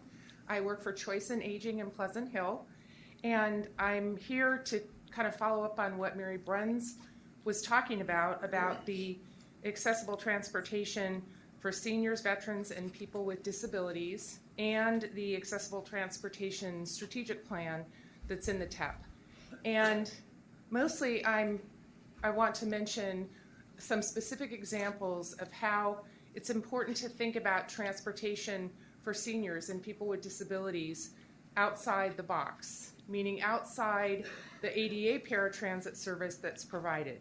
And I want to give you an example from one of our participants in our Alzheimer's program, because I'm working on transportation issues with Choice in Aging, among a number of other things. And Choice in Aging's paratransit service to and from our program in Pleasant Hill accounts for almost 20% of the Link County Connection paratransit trips. So we have a lot of participants using the program. And for an Alzheimer's participant, it's particularly difficult to be on a bus with a number of different people every day, the bus coming at slightly different times, going to different places either before they come and drop the participant off at Choice in Aging or going home and stopping at different places. And we've heard from a number of family members how difficult that is and how we're losing people coming to our program because they can't tolerate those kinds of issues with paratransit. So I want to also mention one of the other reasons to think outside of the box on what can be funded with the transportation dollars in this category, and that is a very successful pilot program that we're doing currently with County Connection and a door-through-door transportation service called Silver Ride, where 12 of our participants are using sedan services to come to the program. So they're picked up by basically the same driver every day. They come with the same 2 other participants to our program every day. It's very consistent. It's a comfortable ride. It's a faster ride, and we have heard nothing but very good comments about this service so far. And this is the kind of thing that I think we really need to be looking at when we're looking at accessible transportation in the new transportation expenditure plan, and also in the strategic plan as that's developed, that we really think outside the box for this rapidly growing population and the people that we're already serving. So thank you very much. Followed by Haley Courier, Greenbelt Alliance. Good evening, Board. Chris Lepe, Regional Policy Director at Transform. I just want to say we have a coalition letter that we will be sharing, I think, in the next agenda item that we will be sharing with you. But basically, the first thing we want to just say is how thankful we are of some of the adoptions from last week, and just pleased with some of the recommendations that were adopted from our letter, our prior letter, or variants of them, including applying Complete Streets Vision Zero and Transit First policies beyond just the return to source, local and major road categories. On the transparent public oversight piece, giving the Public Oversight Committee as sort of the position of first body to receive countywide input and have it make recommendations to the authority and appropriate committees. On performance orientation and greenhouse gas emissions and VMT mandates, establishing and publicizing overall greenhouse gas emission and VMT goals after the CCTA quantitative analysis of the plan is complete, and also the establishment of a VMT mitigation bank. And on social equity, including social equity as a measure to be considered in performance assessments, reporting on how the use of return to source funds affects social equity, and require those receiving more than $10 million from the measure to report on how their actions benefit disadvantaged communities. So appreciate all those modifications. We'll have other folks from the coalition dive into some of these a little bit deeper. I did want to kind of highlight a couple pieces. One, on a transparent public oversight accountability, I think Supervisor Mitchoff, you asked, I think, a good question in terms of whether the role that has been suggested for the Public Oversight Committee exists in other counties. And I think the important thing here is 2 elements. One is that this is a very different measure from other counties. We're talking about something where there's not specific projects that absolutely will be delivered as part of this measure. It's very fluid, it's flexible, and so therefore the Oversight Committee needs additional kind of teeth, and we need more accountability measures for this measure. The other piece is that voters today are requiring more than they did before. And so there's a lot of sort of skepticism of government's ability to be able to deliver on the promises that they make. No judgment on CCTA, but that is a reality that you're facing on the street. So the more that you can assure the voters that there will be these safeguards, that you do have a strong public oversight committee that goes above and beyond other counties, I think that's going to help the measure pass. Finally, on greenhouse gas emission reduction, there's some loopholes there that we think would be good to close up. We do support conceptually the concept of the VMT mitigation bank, but have some suggestions in terms of getting more specific because devil's in the details, right? Specifically, we cannot support the concept until there's greater clarity and assurance of rigor, including structure and language around questions of equity, accounting, types and timelines of projects to be funded, monitoring, enforcement, and additionality. So there's some key things. Talking to the experts, including the author of the report that was cited in the staff report on VMT mitigation banks that we recommend including here. Thank you. Thank you. Greenbelt. Followed by Dave Campbell. Good evening. My name is Haley Courier. I'm the East Bay Regional Representative with Greenbelt Alliance.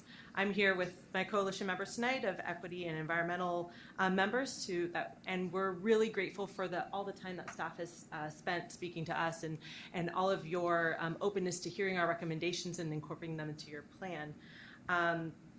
I am also optimistic about, after speaking with staff, about the strong neighborhood stabilization efforts, and I look forward to hearing more about that further on.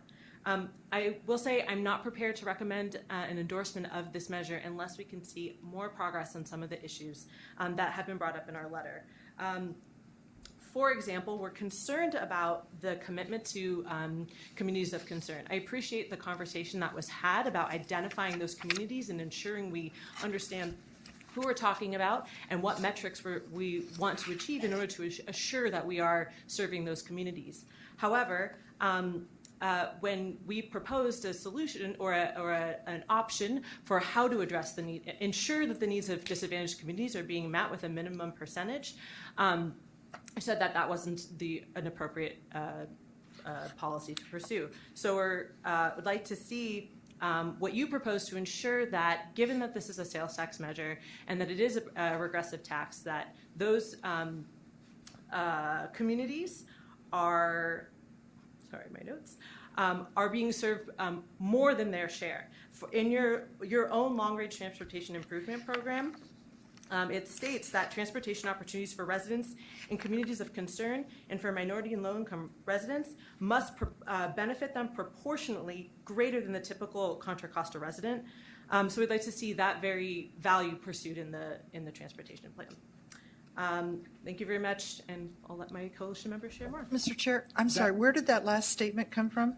From the long-range transportation improvement program of the Transportation Authority.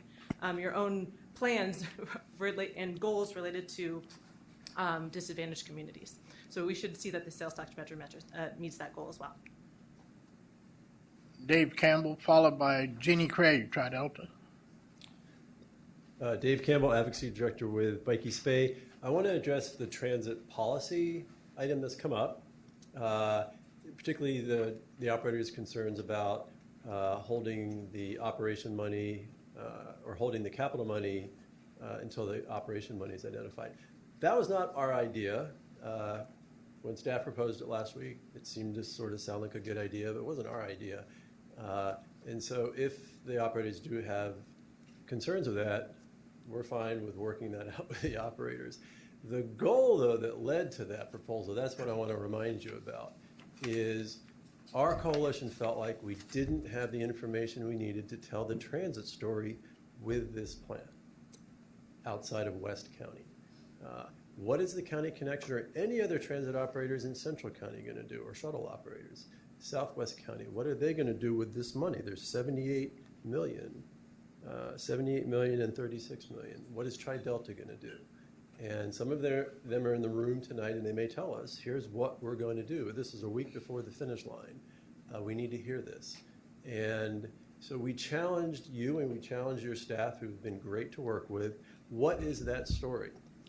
And we did hear from some people saying, well, there's other money out there outside of this measure that will fund the transit operations for the capital improvements we're doing. And we responded by saying, great, tell us about that. And it led to the proposal that you're now hearing that maybe it gets retracted or modified. But it still doesn't address the underlying concern. What is the story we're going to tell people who want to get out of their car and get into another vehicle with somebody to go where they're going? whether it's a shuttle, a carpool, a van, a bus, whatever. What is that story? And what is it in East County? What is it in Central? And our coalition feels like these numbers, 78, 78, and 36, are not enough. And you've heard some of the comments tonight saying, yeah, it's not enough. We don't have enough money to do the electric buses that we want to do. It's going to be 30 minutes to an hour for the next electric bus. Well, it sounds like somebody needs more money. And so that was our concern.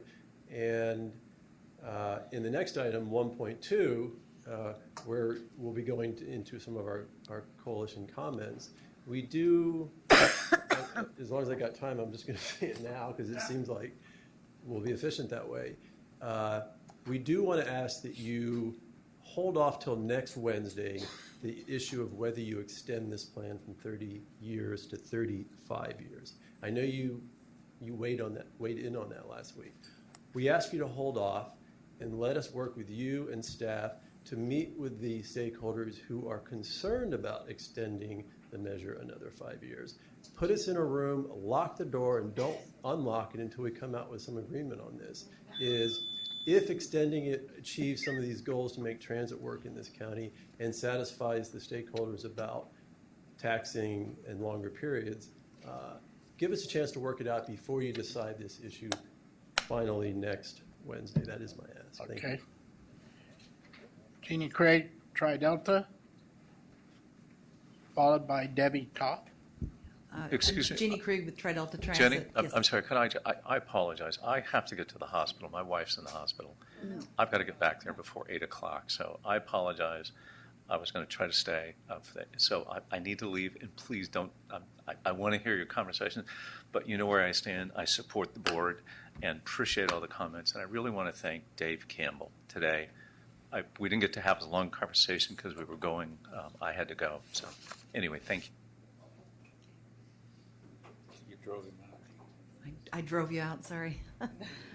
Well, I was going to talk about the 15-minute issue, and I think it has been addressed. Instead, I'm going to answer your question about what would Tri-Delta Transit do with the funding. We've got a couple really unique programs for our citizens. One is called Try My Ride. It's a 6-month demonstration program that we selected 2 neighborhoods, unserved neighborhoods near the BART stations. It's an Uber meets fixed route kind of service. Individuals can go on an app, call a bus to their home. We pick them up at their home and take them to BART. The average time between the call and the delivery to BART right now is about 12 minutes. We started this service on June 17th, and every day it gets better. Today at noon, our ridership was where it usually is at 5 p.m. Over 100 people a day are taking our service in these 2 very small test areas. So we would expand that service. We also have a service for our paratransit customers called Mobility on Demand, and it's a partnership with Uber, Lyft, United Taxi that gives all of our paratransit customers an option for paratransit. They don't have to call 2 days in advance, 3 days in advance. They can make a decision at that moment and get where they need to go. They can go as far as they want to go. We have customers who take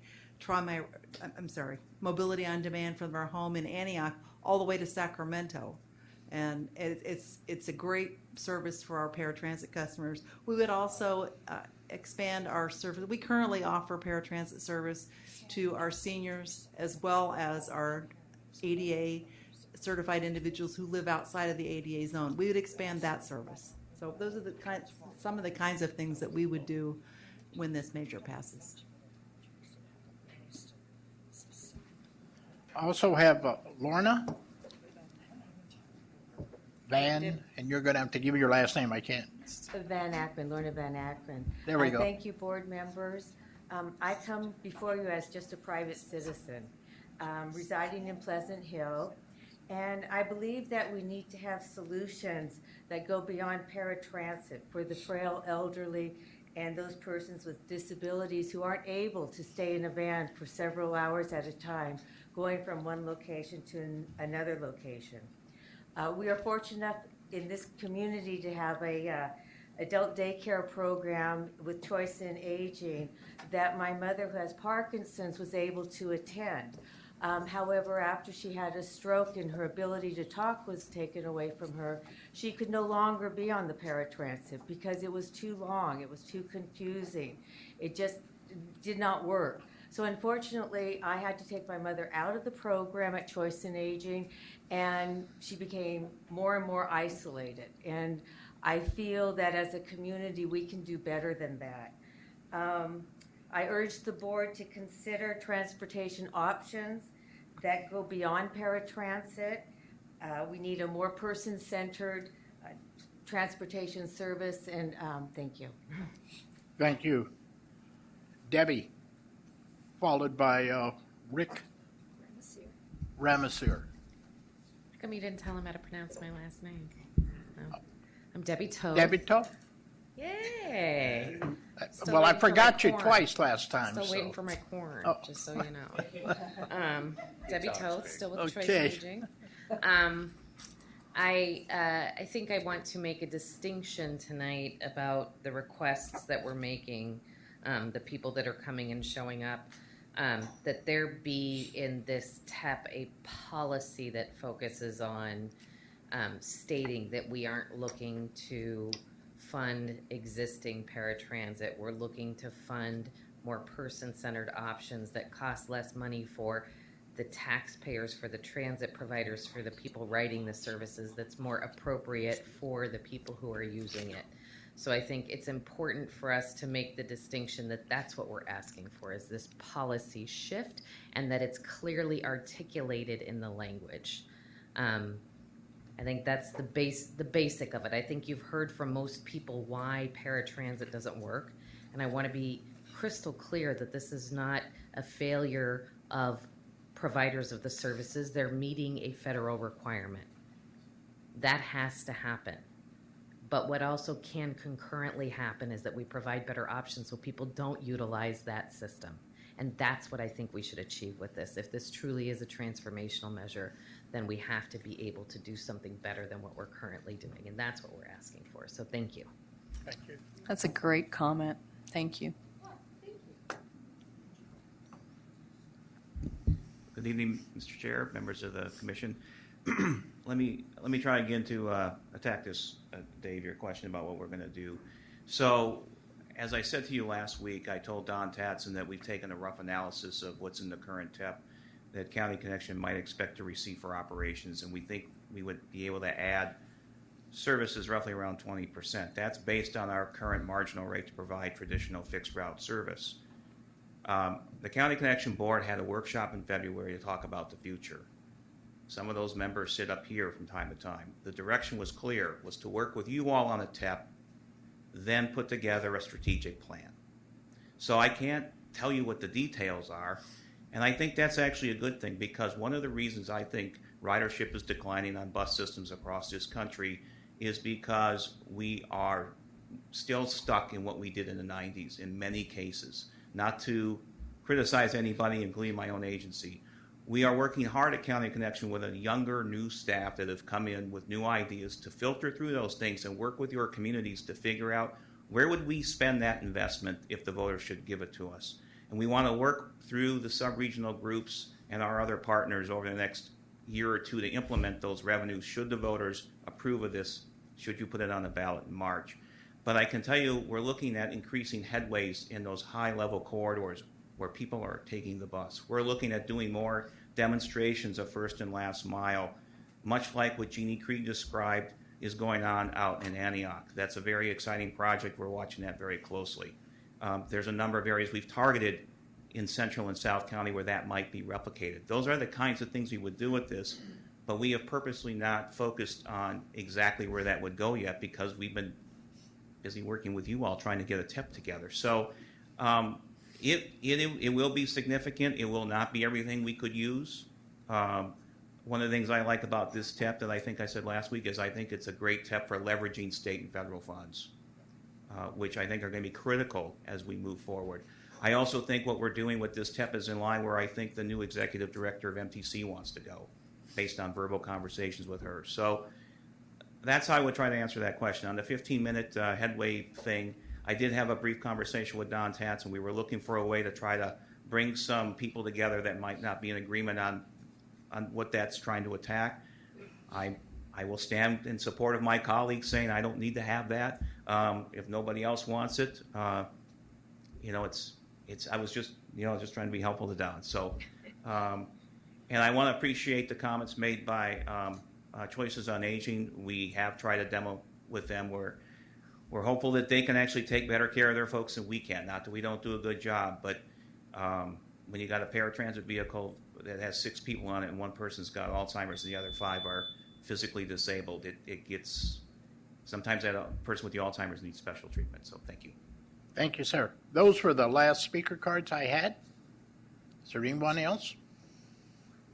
See no one step up? Go ahead and speak now. I think I was 1.2. Well, we have you down to for 1.2. Which do you want to speak on? 1 point? You'll speak now, okay.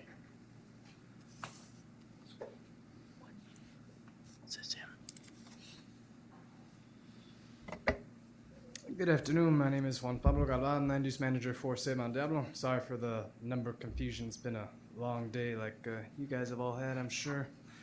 But some members of our coalition, have already stated some of the things that I'm going to cover. Basically, there have been some improvements to the initial draft transportation extension plan that we already saw, and we're thankful for that. And it's been quite a marathon with staff working with them on some of our main issues. But if our board had to answer right now, where are you guys today in terms of supporting this thing?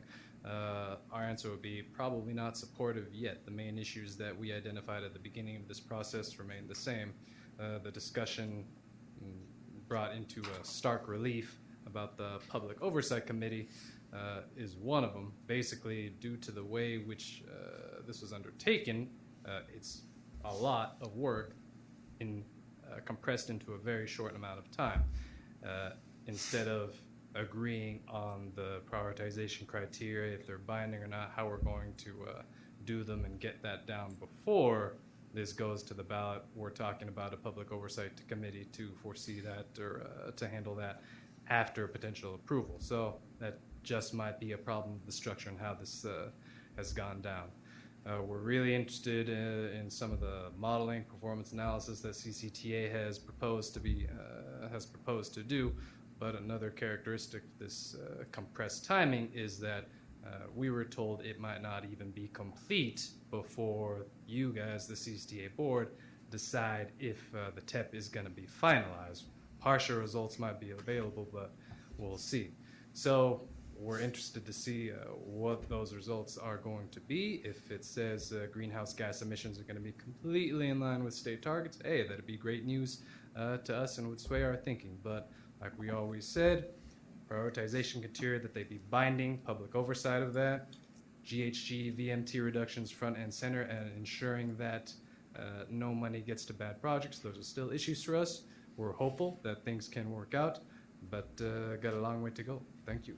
Mr. Chair, if I could just remind the board that last week, and I'm not sure this speaker was here, but Mr. Iwasaki did confirm to us that we had to meet all GHG requirements, that isn't even up for discussion. We have to do it.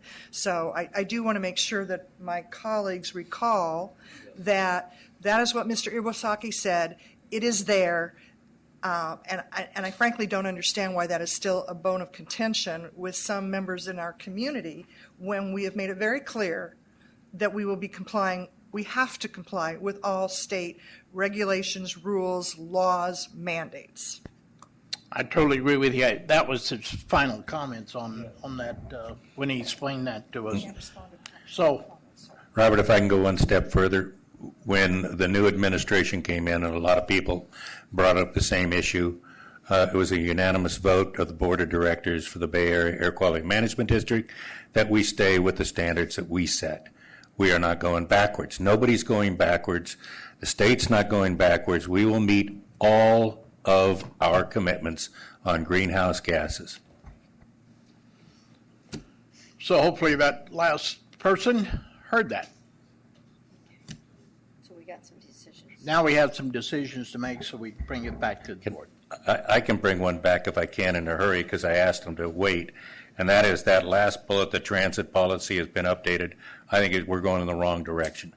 I mean, it's wonderful to try and set standards and stuff like that, but to hold you to it or you're not going to get any money and then have it up for grabs of who's deciding what's in the best interest is a mistake. You heard from 2 transit operators. There is more than just fixed route.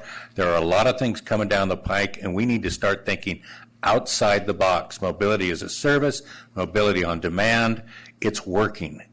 And as we saw, Teresa and I can't believe here's a company started 2017 and they've already got me sold on their product. There's more things coming, and it will not increase the greenhouse gases and hopefully not the vehicle miles traveled. And that's what we're looking to do. I don't want to handcuff us with a policy update that isn't really updating to stay with some kind of minimum standard it's not even reachable in Bishop Ranch, and they're paying for it. So I don't know how we can say during peak hours that you have to maintain 15-minute headways. It can't be done.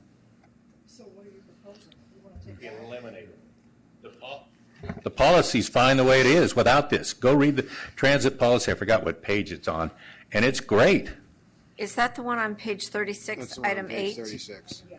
Okay. So just to lend a little background, so I think it was Chris Lepe or Dave Campbell who said it's correct. We were not asked to put in the 15-minute service policy. What the advocates asked us to do was to demonstrate that the transit capital wouldn't go towards projects that then didn't get used. And absent knowing exactly what the transit operators were going to do with that, it was hard to say that. So we suggested maybe a policy would suffice. I understand it's not keeping anybody happy. And of course, we would envision this as related to bus transit as opposed to ferry transit or heavy rail transit or things like that. So we could drop the whole thing, but I think you may then get some feedback from the coalition group, or we could specifically exempt certain types of transit other than bus and then have special exceptions for the bus. And I can tell you. yeah. Or we can develop a operations plan with the transit capital projects. All right, Tom, you got a comment? Well, on the 15-minute headway, I've missed some meetings, but my understanding is the goal was to spend money on improvements that are going to increase ridership. So why don't we just say that? I mean, you could just insert after during peak periods, comma, or demonstrate other ways of significantly increasing ridership, comma, and then leave the rest of it in there. That way the burden would be on the applicant to show that what they're going, I mean, they could either go by the prescriptive thing. They could say, okay, our project's going to result in 15-minute headways, or they could say, no, we're going to do something else, but we're going to show you how it's going to significantly increase ridership, which is what the goal is after all. I mean, I'd be okay with taking it out, but some people wanted it in there for a good reason, and maybe we can have our cake and eat it too. Weber. I just want to agree with Tom. I think that we can't set unfulfillable expectations around things, and so I would agree that we should probably just take that out. So what's consensus? Can I add something? Because my concern is if that's the standard, and I heard from the stakeholders that they want proof that whatever the new system is going to hit a home run like first time at bat.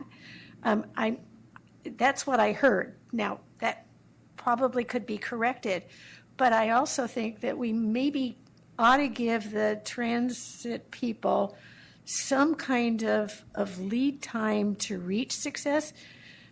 EBART is probably the exception where it was overfilled when it first opened. But if you put a bus route in, it's not going to automatically fill itself, even if it's going for within the 15 minutes. All right. Kevin was first. Kevin? The concern I have is that we push the envelope and we look for alternatives and a new way of doing things. Not everything is going to succeed. So if we have to prove before going into that whatever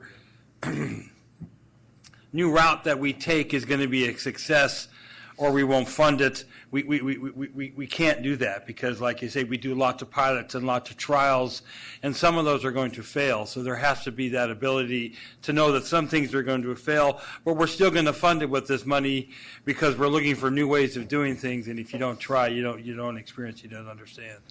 But can we put something in there instead of a specificity about the 15-minute service frequency, because we are going to have to do that, going along with what Tom said, that that when they make the application, they've got some metrics that show that ridership would be increased. Or I'm okay either way, but with like what Tom said, the advocates want to see something, and I don't want to not have something there for them, but something a little broader.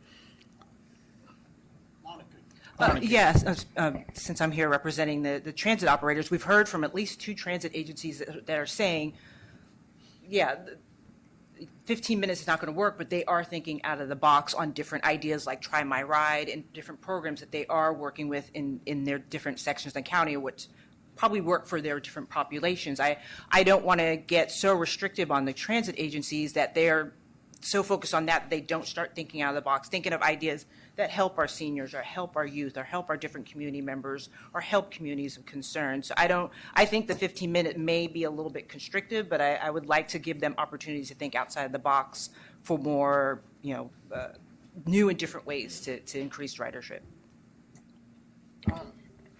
Well, somebody gave an example of ferries. Very few ferries run on 15-minute headways, but you might be in a position where you could substantially increase ridership by, let's say, expanding the parking lot, or by adding more bicycle storage facilities or something like that, which wouldn't necessarily get you down to 15 minutes, but it might bring a lot more people to the transportation. So I'm just saying. Point of clarification, Tom, you can't do it unless you could have the money to get it down to 15 minutes. That's the problem with that line. Well, that's what I said. Yeah. This would be adding. This would be adding a phrase that says, or demonstrate other ways of significantly increasing ridership, so that people can do something out of the box that's not 15 minutes. They could do 15 minutes. That's prescriptive. Or they could do something else and demonstrate why it's going to meet the objective. It's called flexibility. And raw data is important, and I think that we need to have measurement standards in place so that we're able to revisit and see if we're achieving the goal. If not, then we go another direction. But I think it's important that we do have measurement standards within it to understand whether we're being able to achieve the goal or not. Teresa. So one of the first speakers had suggested that remove it, as one of the recommendations was earlier, or to, rather than having it be its own separate policy, move it over into one of the items or put it under the ITP. And so doesn't that address what we're trying to do here? And so those criteria could be developed as part of that ITP, and we're not restricting that funding in that place. And I don't know if that meets the needs of the stakeholders who wanted that clear definition, but it's another option that we could look at. Kevin. Following up on Teresa's comments, maybe we go ahead and take that 15-minute and put it in the ITP. But if we need something in the policy, we shouldn't be restricting funding here. We should be looking for ways to challenge our transit operators into looking outside the box, into moving forward stuff. And so I don't think putting restrictive measures in the policy to say we won't let you spend your money on this, but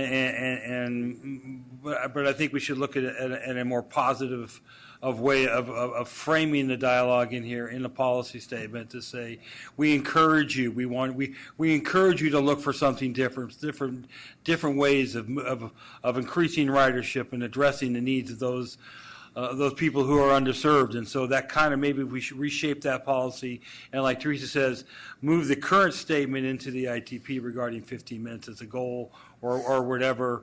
But in the policy where you're looking for a broader statement as opposed to more restrictive or more specific dialogue, in here we should be pushing operators to open up the world, open up their minds, and look for what's out there. Julie and then Janet. I appreciate the comments. I think Kevin's on the right track, and Teresa, thank you. I think the perhaps the 15-minute service needs to go into the ITP consideration, that discussion. But here, I like Tom's idea of other ways to increase ridership. I also want to pick up on several of the comments we've had here as transformative services, different ways of providing transit, because we cannot continue to do it the same old way. It doesn't work. We kind of reach a plateau, and you can throw more buses out there, but you may not get more people on them because the buses that we have don't necessarily serve everyone. So if we can find transformative services that will serve other people, whether that's dial-a-ride type programs with vouchers or something like that, or whether that's a more customized senior services that for those who don't have to be disabled, but maybe just ought not to be driving on the road. And there are going to be more and more folks who qualify under that criteria. I think we need to do that. The other comment I would make, and I don't know if it goes here or somewhere else, Dawn, you mentioned parenthetically when we were talking about answering the questions, we say we won't fund construction of a transit capital project, but we will allow for planning. And I think maybe that needs clarification here, that planning funding is eligible because we're not going to get to projects if we can't plan. And local jurisdictions frequently don't have the money to plan almost anything. So I think that would be very helpful. But I really think the outside-the-box transformative services needs to be allowed somehow. And I don't know how you want to write it, but I think that we need to capture that. Janet. Yes, thank you. The situation that we've come up with in my city is when we go to apply for grants to implement things, and we in fact do have 15-minute service, we have even better service, and we have overflowing buses on I'm talking about fixed route. And one of the things that has happened to us is that in order to, because of the shortage of drivers, I think it is, actually they reduce the frequency of buses just so that they can be on time. So what that does is make us ineligible for the external funding we're trying to get to do, for example, I think I may have my facts slightly off, but transit-oriented development, it needs to be in an area where there's 15-minute service. There's a specific definition from the outside world about 15-minute service. So I'm concerned that we won't be able to get the other funding that we need maybe to do affordable housing, which we're trying to put in on San Pablo Avenue in our area because we haven't, because we're not maintaining 15-minute service. So I think it's a complex topic, but we need to be able to have a criteria that works with the outside world for the needs of cities and other jurisdictions. And I know that's the problem that we have in our city. So I would hope that would be taken into consideration. Okay. I guess Karen. My thought is, I think Mr. Tatson's gotten, and Mr. Hale, a world of recommendations. So this is something that's going to have to come back to us. But do you know what we want? I think we have a good sense. I think You you'll hear just- more. You And stole my thunder. I was getting ready. No, Right. that's good. Right. I was going to say, obviously, I don't know what you're going to come up with. A whole lot of things were just Well, I think thrown at you. the consistent thrust we're hearing is move any specific requirement into the ITP discussion, like a 15-minute. In the policy itself, encourage innovation, have the applicant demonstrate how whatever they're proposing is expected to increase ridership, and maybe we could do that, have them do that in their operations plan. So something like that. Also, I heard a review after a specific time, so we are not throwing money down an empty well. So build in a review, maybe. Right, okay. Right. But I guess the question I would ask, and the board hopefully be with me, is this achievable to try to get something firm? Well, we can draft something now, whether it's going to receive. Well, whether we agree or not, agree and whether everybody else agrees, that's harder to get, harder to tell. Right, I understand, but I'm just saying that was an awful lot. But so Right. you think working with stakeholders? I don't think it's going to be as and big a all deal as some of the things you're about to discuss. that. Okay, all right. Are we done with item 1.3? Well, but what I'd like to do, I Oh, would oh. suggest for those is we still have to discuss some issues of the, Public Oversight Committee, the requirements of funds, the development of the guidelines that will oversee the application process for projects for performance measurement, things like that. But what I'd like to do first is maybe go to 1.2 and share with you some of the feedback we've gotten. And then go back to these topics if that's okay. So we want to now go to 1.2? 1.2, right. Okay. Because some of it was overlap, am I correct? Right. All right.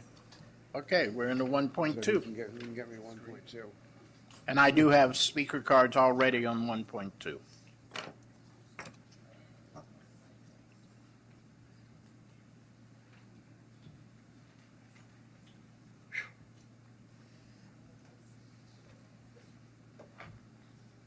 Okay.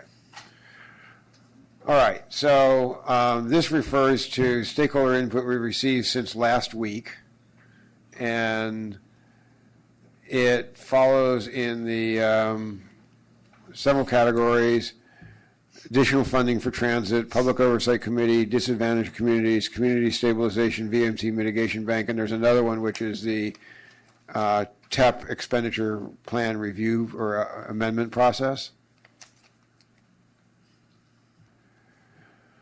So right now, what the Public Oversight Committee is proposed to consist of is each RTPC would nominate a member. The Board of Supervisors would nominate 4 members, 1 from each of the 4 subregions, and then 8 members would be nominated as listed there. We received a proposal earlier that we, after some discussion, is that make it clear that the RTPC nominated member isn't a member of the RTPC, isn't a member of a public agency, things like that. And add 4 more community members. 1 would be a transit advocate, 1 would be a senior citizen advocate, 3rd would be a low-income advocate, and 1 would be a climate change advocate, not mentioning specific organizations from which they might come. And again, there's a requirement that none of those people be elected officials. And then the other suggestion we got was we add a Public Oversight Committee budget so that they could independently retain consultants. And we're reporting on what we heard. Our recommendation is that with respect to the RTPC members, we make it clear that the member not be associated with the RTPC or its technical committee. We add the 4 community members, and that the Public Oversight Committee can request independent audits and assessments on a case-by-case basis, as opposed to having a budget that is theirs to spend and decide which consultants are going to retain. Can I ask a question, Mr. Chair? I mean, we're all subject on our various elected bodies and other regional groups. There's independent audits, and we go through, an RTPC. We go through an RFP to get those, and I think most of us have adopted plans that say you can't have them for more than 3 years in a row. And while Contra Costa County may pay for its independent or its auditor, they get carte blanche to do what they need to do. So we have that here at CCTA. So I'm not quite sure why that it doesn't suffice for the POC. Well, this is really more on performance as opposed to financial audits. Oh, so like Project X, and they're not sure that it's done what it says Or all it's the done? projects in the complete streets category or something I like see. that. They already have, the POC already has access to go over the financial audits to make sure that the monies from the So measure what was are an being spent. example? Okay, Project X gets done. POC looks at it and says, here's the facts and figures. We don't know that they're true. We don't know that it met its performance standard. I'm trying to figure out what they're going for.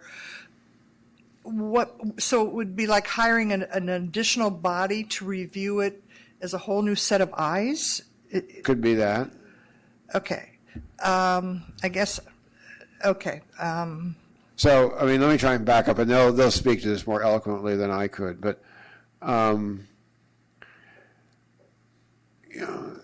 the advantage of the measure and its disadvantage is that it's very flexible. So none of us knows exactly what's going to happen 10, 20, 30, 40, 50 years from now. That's good, but if you are concerned about, gee, maybe it's going to go in a direction you don't like because it's so flexible, then you want to see some things so that you have greater leverage. So some of that is just a reflection of that. I mean, similarly, we've heard two different comments. One from, let's say, the coalition, who sort of says, we're worried that after this measure is approved, people are going to take the transit money and put it into roads. And we hear from other people, we're worried that after the measure is approved, people are going to take the road money and put it into transit. And I've heard that, but I've challenged those people when I've met them to tell me where they've ever seen us doing that. Well, I understand. No, I'm not suggesting that it's more or less, justified. Yeah.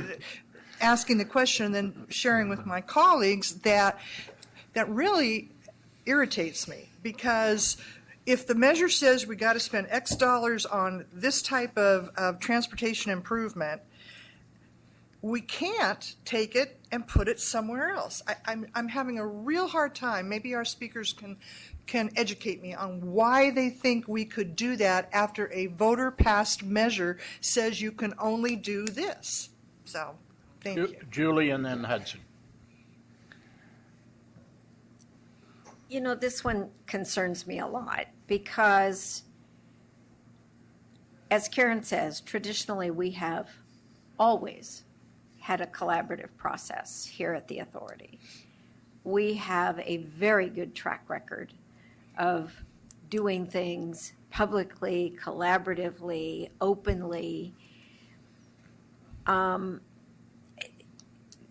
This one, I think, begs that question. And I don't think in any of our cities or other agencies we have any advisory board that has the ability to separately hire a consultant. And certainly, if there are concerns, members of the Public Oversight Committee, I would expect, would be at that podium in a flash at the next meeting. They would be here to tell us their concerns. That's their job. And if we were to ignore those concerns, we would have to answer to the public. And or through litigation. And frankly, I don't think anyone can find an instance where we have not been responsive to any member of the public who's raised a concern.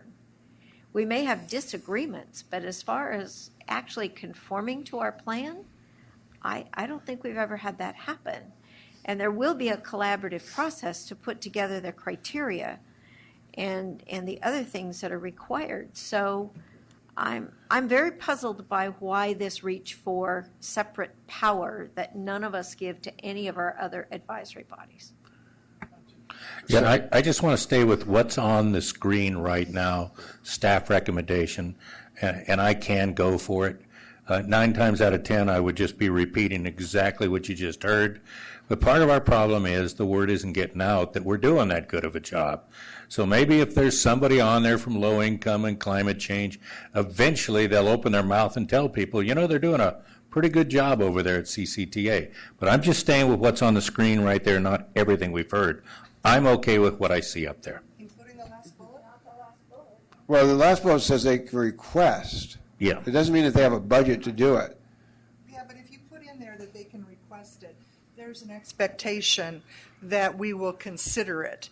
The board would consider it. And I'm back with Julie. We don't give any of our other advisory bodies on any of our, that authority. They have to come back through the body. And it is the job, as I see it, of the POC to bring to us, hey, we think there's been a problem here. And we, our future successors, will be just as good as our predecessors have been to address any concerns. Do me a favor, roll back to the beginning, and I'm kind of curious as to number of the numbers. How many? You know? Yeah, I know. I mean, I was kind of lost So count. right I now wasn't sure it if we weren't up. Right now it's 12, and this would take it to 16.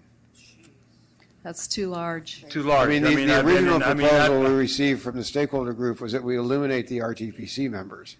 And as staff, we said we didn't think that would fly. Oh, it is 16 now, and this would Okay, take it so to yeah, 20. so okay, what? Sorry, So- I was wrong. It's currently 16 as 16. proposed. This would take it to 20. And this will take it to 20. Okay, that's Because we've got 5 districts. So I'll look to my colleague, but if the RTPCs come up, I'm not sure why the Board of Supervisors needs 4 more at large. If we have these other categories, because how they get appointed, if it's this body, forget the RTPCs, if the rest of them come through this body, we would look at that diversity. We would look at where people lived. We would look at different kind of occupations. So I don't know about you, Federal, we maybe can put this off, but I don't have a problem with not having 4 members appointed by the Board of Supervisors. Maybe, okay, 1 at large. We can go through our internal operations and do that.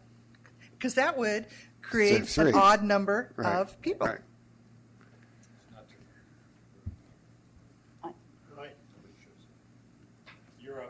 Oh, okay.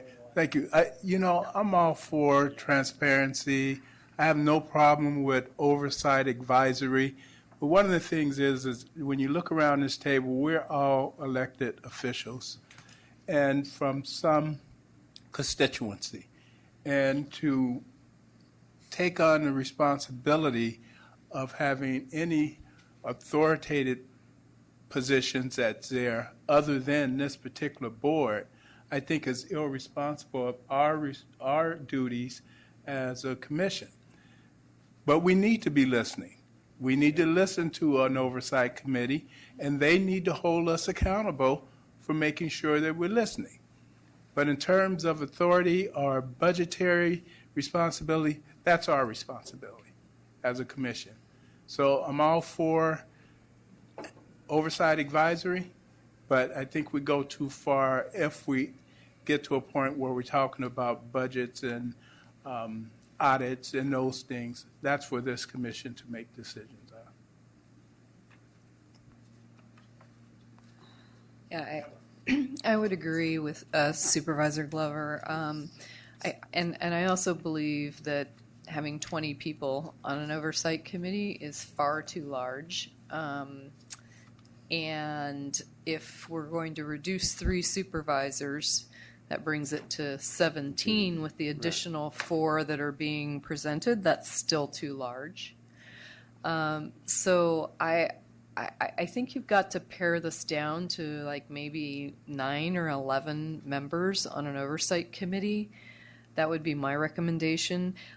On the request for independent performance audits, assessments, typically an oversight committee should and does have access to staff. And staff should provide that oversight committee with whatever they ask for, whatever they want to look at. You know, you give them the documents, and they, depending on what kind of oversight committee you have, some will spend a tremendous amount of energy on it, and some will spend very little. It just depends on who you get. But with respect to independent control of consultants, I wouldn't agree. I think that's a bad idea. An independent budget for that committee to spend is a bad idea. They should be working with staff to get information, to assess that information, talk about it, analyze it, and then giving recommendations to, I believe it's the administrative committee here, right? Is that the structure we put forth? Right. Okay, and that administrative committee, again, as Federal said, we're all elected officials, and if somebody comes to that mic and says, hey, look what I found, I'll be the first one to jump out of my chair and say, let's hire an independent consultant to take a look at that. And I think everyone here would do the same. So that's my input. Janet. Janet's been down there waiting for quite some. I can't see her. Okay. What you have now. Oh, the current Okay. membership? Hi. I just wanted to suggest that on the slide that just went away that talked about the 4, started out with transit, that maybe transit ought to say fixed route transit. The next one says senior.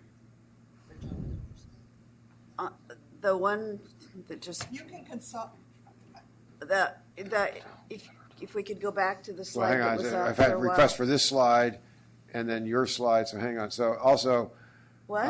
the language that's on the slide currently shown is on page 41, where it talks about, and that's the same language we had in Measure X. But that's not what I'm talking about. No, I understand, but I'm trying to go from one speaker to another, so I can't quite keep up. What? I'm going from one speaker to another. I can't quite keep up. So now that I've set that one, let me go to the one you listed. Yeah, that one there. Okay. Whoops. Okay, so it would seem to me that transit ought to be fixed route transit because the next one's senior citizen. And that's more likely to be No. not some other form of transit. we don't know that. I would I suggest said more likely, not, definitely. that labor and the building trades need to come up with one representative. I know in Measure X we had both, but that's a thought. And who would appoint these 4 additional? We would, this group. We would appoint them from the board.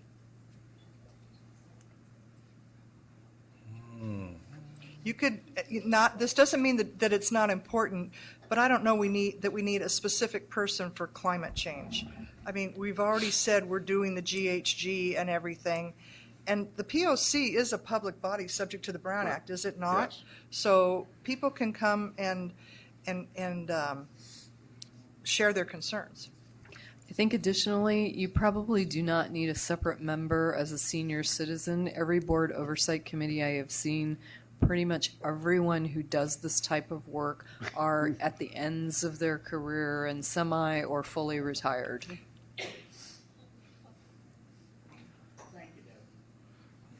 Because now we'd have to define who's a senior citizen.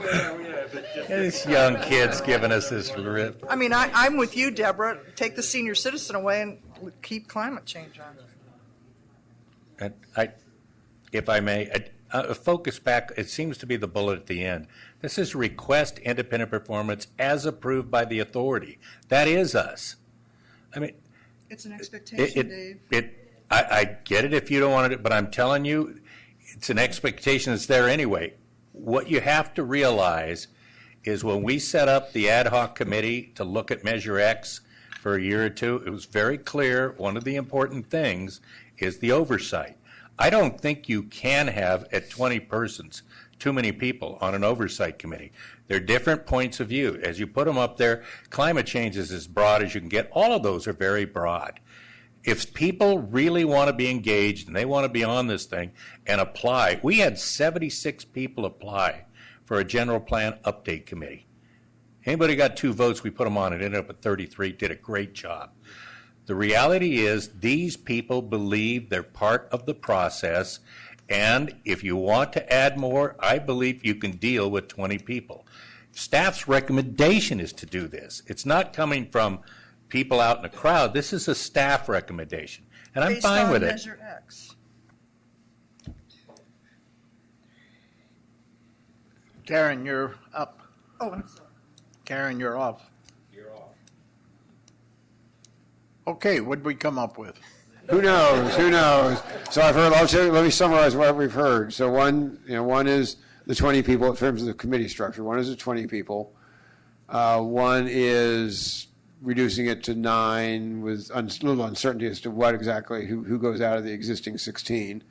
One is to do something like 17 by having an at-large member appointed by the Board of Supervisors rather than 4. And then there have been a couple of suggestions to eliminate a climate change person and a senior citizen person. However, I'm looking at at what you told me to go to, and it wasn't on the slide, but it says there's an environmental Right, there is. and or open space. So that takes care of the climate change person. But it Well, wasn't not necessarily. I mean, open Well- space may be a bit different from climate change, so. But that was one of the suggestions was to eliminate that. So that would get us down to 15 if you also have the Board of Supervisors only appointed 1. I think 15 could, I still think it's too large. Why don't we go with 15, and then they can You all recommend to us if they think there needs to be more people. I think 15's a number. Sounds good to me. All right. Yeah, we got to keep moving here. So I will just go back to the original. Hold on, Julie wants to say something. Well, I think Don was probably going to ask, what are those 15? I mean, you've reduced down by 4 or 3 the Board of Supervisors appointments. You have the ones in the packet. Yeah. Plus the Board of Supervisors. Plus the RTPCs. Plus the RTPCs. Then 4 RTPCs is 12, 1 board, that's 13. And then these would be 17. Well, if you only had 2 of those 4, you're at 15. That's how I got to this. So you'd add a transit and a low-income advocate, which would get you to 15. Now, we can go back to the original suggestion we received this morning, which was we eliminate the RTPC members, RTPC appointed members.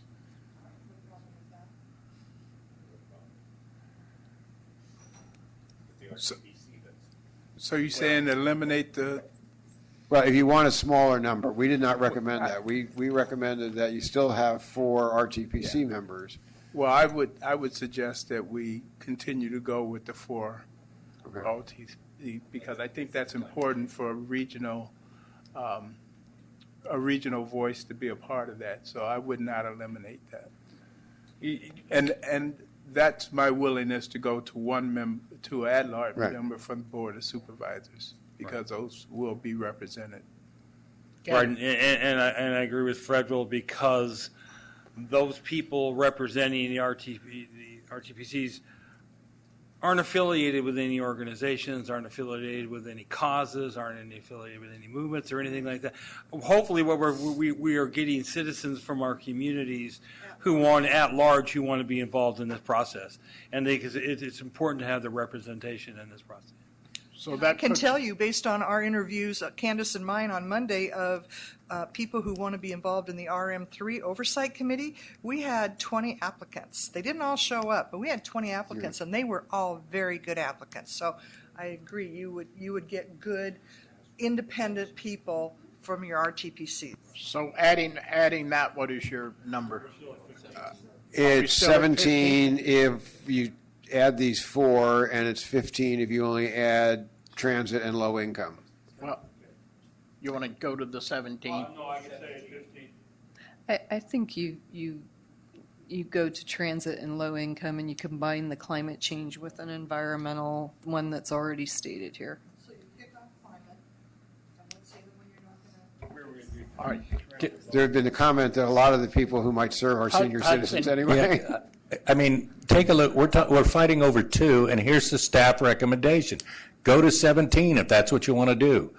Either that, or we'll have to go to one of these RTPCs, and they're going to have to pick up somebody from senior or climate change. I mean, the one you leave out is going to be the one that screams. Now, why do this right before we go to a ballot? And nobody's going to make all the meetings. That's right. And I think, through the chair, I think 17's well, it's large, but I think it could be a workable group, and I think it would satisfy all of our stakeholder groups in terms of, yeah, absolutely.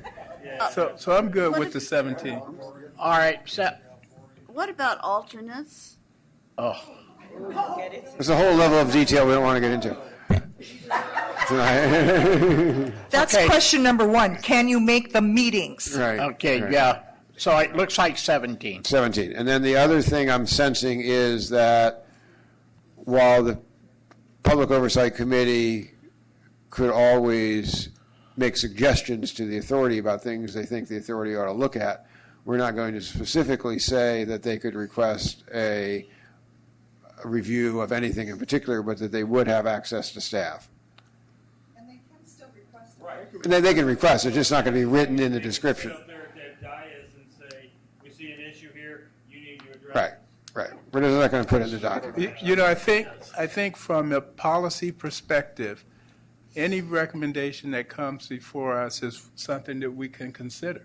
But certainly, at the end of the day, we need to be able to make that determination in terms of what we are willing to move on or not. But the advisory perspective, I think, is a good one, and I'm always welcome to listen to what our constituency stakeholder groups have to say. All right, Julie. Just one final thought. You know, we all represent different interests as well. So to presume that we're not thinking about some of the things that would be represented on this committee, or that we wouldn't be sympathetic to some of the things that they would bring to us, I think is unrealistic. You know, there are several of us who are seniors. We have some who are transit challenged. We probably have some who are low income. We probably have some who are bike advocates. We have other folks, you know, with different interests here. And I kind of resent the assumption that we're not sensitive to any of those interests. So, you know, if this group sees something that we haven't seen, I expect them to bring it to us and tell us that they have a concern that we might not have noticed. I mean, our staff certainly represents a tremendous breadth of interests.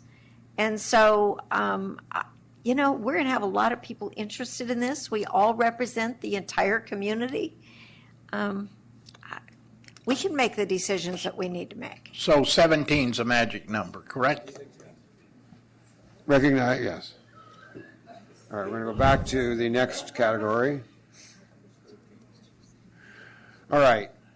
Wow. That was a tough one to get through. So the next topic was disadvantaged communities. And you remember that the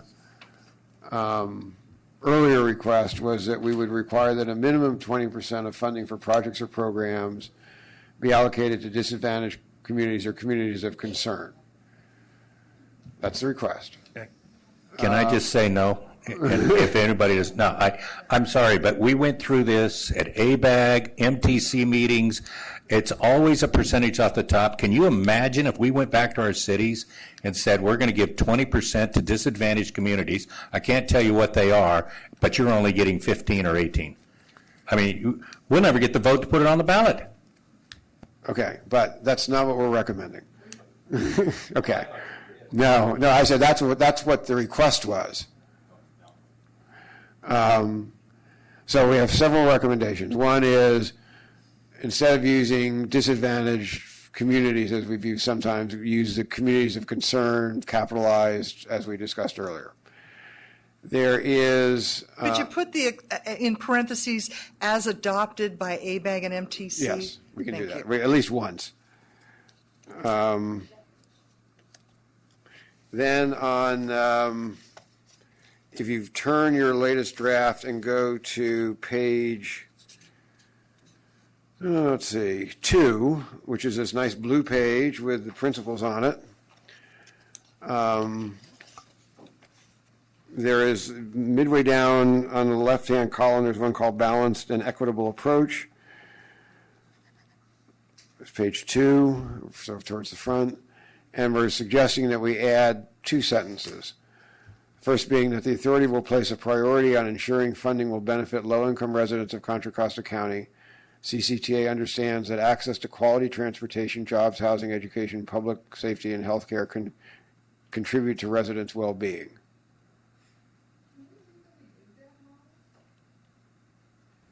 I'm just not sure how we'll enforce that. Well, it's a principle. So it states something that the authority could consider, and it does consider. Actually, I think we do that one with the point system we have. And it's in the point system. I can remember we did something for Pittsburgh, and San Ramon was in until Pittsburgh came forward. It's only $150,000. We backed out to let them move up because it made more sense at the time. Now, it's, I just got through telling you I didn't like the other idea, but so far I'm not backing away from this one.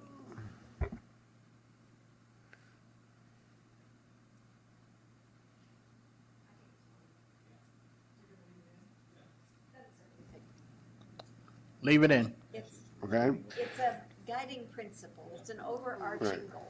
So if you now turn to the next page, which is the white page that says a new transportation future for Contra Costa County, and go to the bottom paragraph, 3, there is a sentence that says a significant percentage of funding will be allocated to communities of concern to benefit public health, safety, quality of life, and access to opportunities.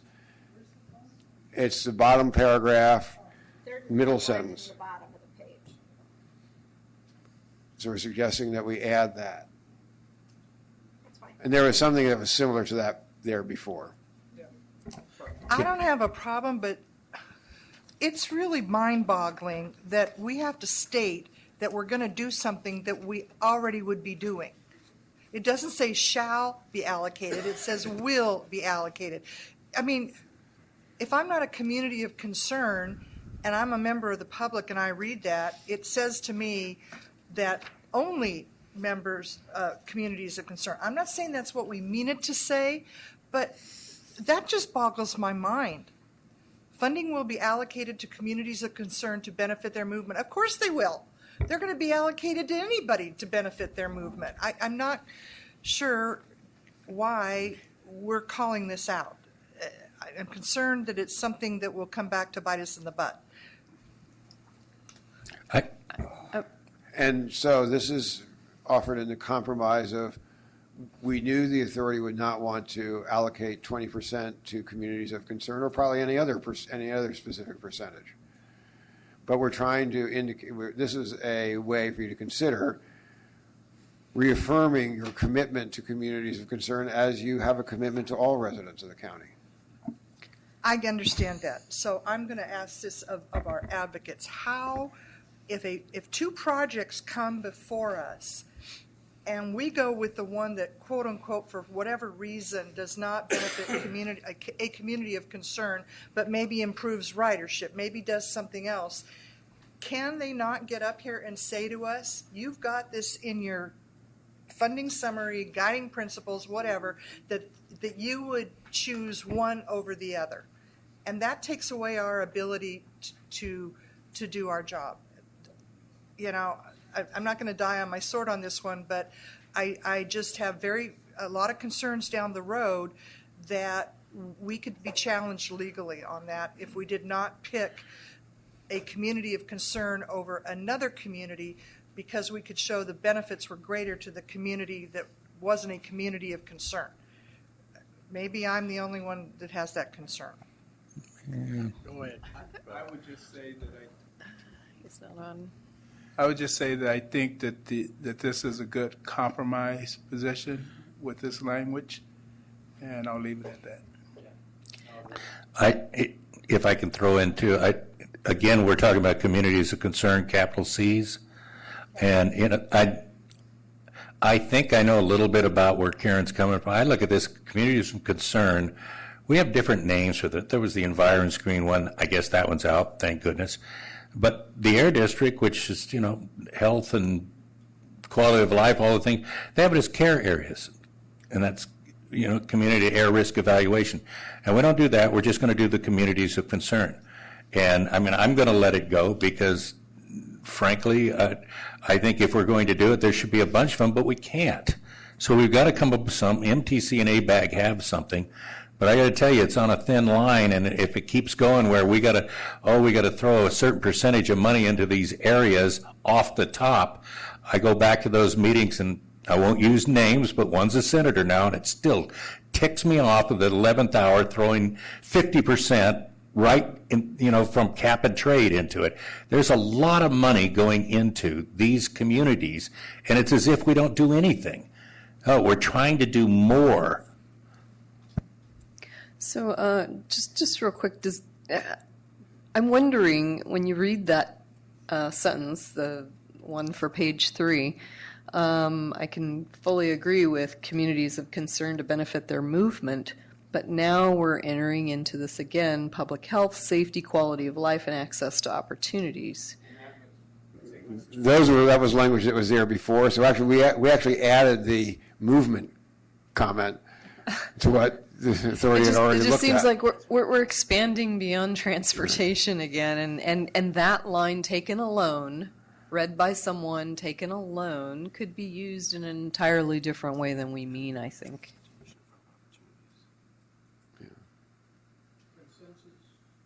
Is leave it a B?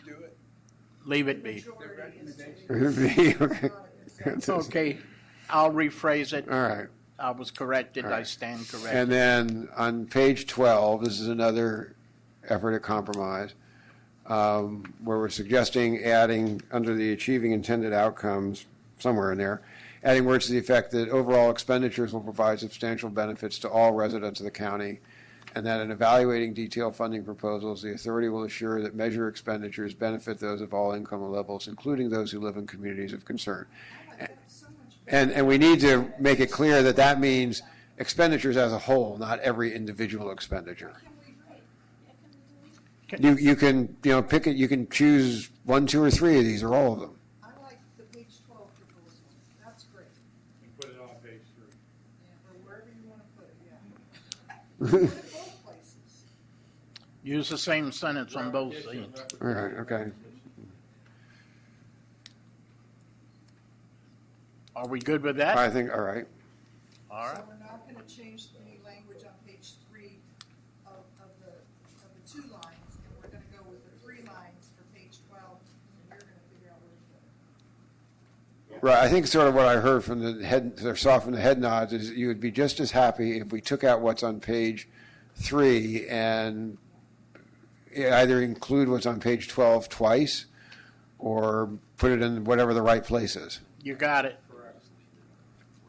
Yes. Okay.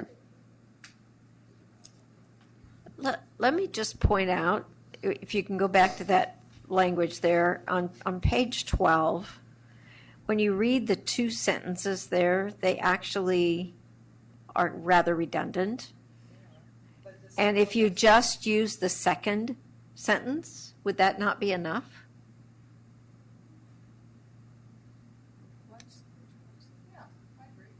Yeah.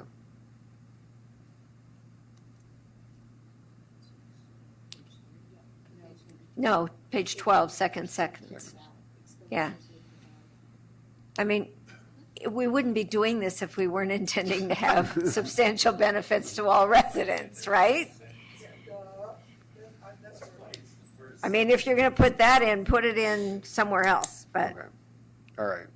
All right. Well, all right, so Wait a minute, we'll look take at the second sentence. Before you, Don, it's achieving intended outcomes. And the intended outcome is expenditure will provide it's not bad. I get what you're saying. It is redundant, but it's actually a great first sentence. Well, what we may do is we may be able to combine the thoughts of the two Okay. sentences into one. We'll leave that to you, and we'll see what you come up with next week. Right.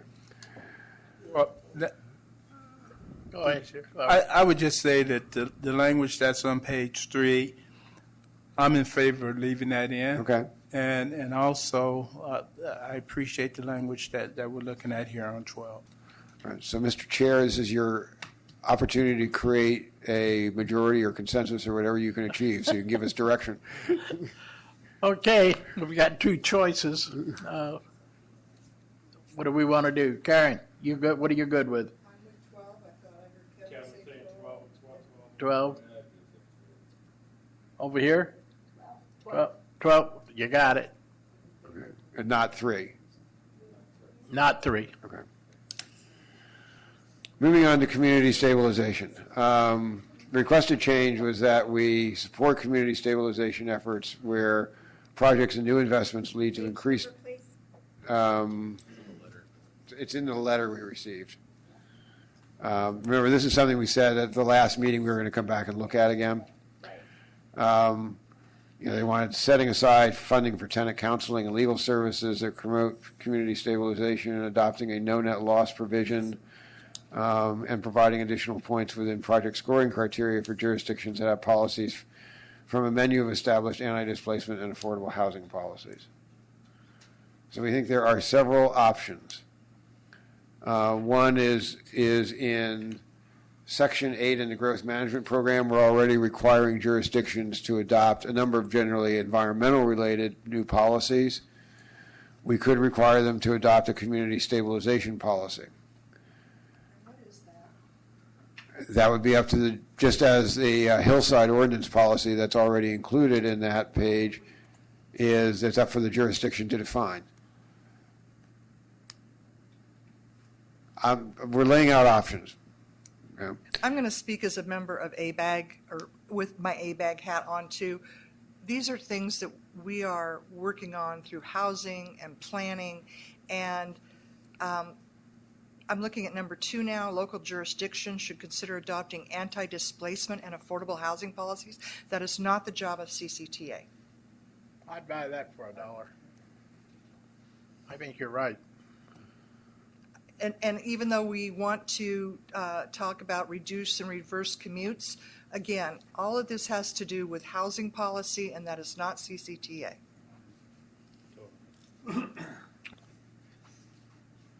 Okay, so these. I'm not saying we shouldn't have those things. I just don't think they should be in our tip. Julie, what do you think on that? I didn't have a light on. Right.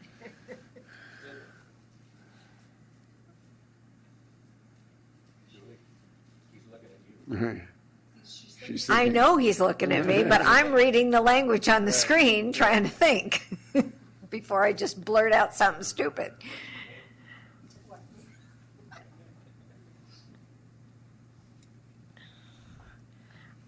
I think we're being pushed a little here, and I understand that there are advocates who want us to show how we're being innovative and doing things differently than we've done in the past. I question whether getting into our housing policies is appropriate in the transportation plan. Partly because Karen's right, we're going to get this coming down through ABAG from the RENA and the housing methodology stuff that's all coming down from HCD. The state is already passing so much of this stuff along to be implemented by HCD. I think it's better coming through there. I mean, I like the idea of the reduce and reverse commutes, no question, but I'm not sure that this housing policy fits there. I mean, I'm having trouble with that. And frankly, my voters in my town voted against Prop 10. And there's going to be some issues there. I'd say let the state incur the wrath, not us. Personally, So, you ask my opinion. go ahead, Glover. So let me understand, we're talking about the affordable housing policy, taking that out and leaving the rest as is? No, taking both 2 and 3 out. Well, and none of these exist today in the draft. These are suggestions. This is potential responses to what was requested.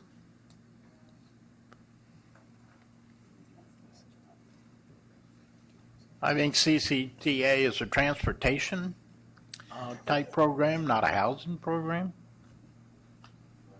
Well, I agree with that, and I fight that on all levels, that I think that there's not enough money for us to take on the housing policy piece of it. But I still think that the reference to reduce and reverse commute is something that we have an opportunity to do in terms of leveraging our dollars that's spent. We're not taking that out. We're not taking out the existing language. We're just not adding housing policy to it. Well, that's fine. I don't have a problem with that, because I think that, there's not enough money to really look at all these policies and take on ownership for all this. We need to establish other ways of providing money for Yeah, housing. we're leaving policy 35 in there. We're just not tagging on more baggage to it. Okay, we good with that? All right. Next guy, we talked about the VMT mitigation bank and strategy, and obviously you'll take public comment, and that may cause you to change some of these decisions, preliminary decisions. You directed us to add a development of a VMT mitigation bank to the TAP. We've done that. The requested changes from the stakeholders would be that we would commit that funds generated from the mitigation bank would benefit equity, that the VMT would be measured and reported accurately, that the mitigation measures would adequately fund the corresponding VMT reducing requirements. So, we essentially set the price high enough. That the revenues generated from the mitigation bank wouldn't supplant other revenues that you knew you could get, but I would still suggest that, let's say you had a project that the measure partially funds, then you could more completely fund it with VMT revenue, and that there be robust evaluation and monitoring of the benefits of the mitigation bank. Which you would normally do anyway, but just to make it clear. I'm yet again confused, because when we were talking about the VMT bank, it was a concept that would we be interested in doing in general in the future. I missed completely the fact. Because I thought the advanced mitigation program, but this, I get it now, that this is specifically for VMT. Oops. Do we have a way to measure accurately? Have a VMT mitigation bank? No, remember, what we've said is that you'd have to develop that. we have some projects that might increase VMT as opposed to decreasing it, and they might do so because they provided benefits like safety that that the authority concluded were more important than VMT reduction, which is a general goal. We hope there are not many such projects. So the question is, how do you deal with those projects? And one way to deal with them is you create a mitigation bank. And what the advocates are asking us is that as we describe that mitigation bank, which is right now only a paragraph in the entire TAP, that we include sort of statements to say that these would be some of the components of it. They're looking for a little more specificity at this time.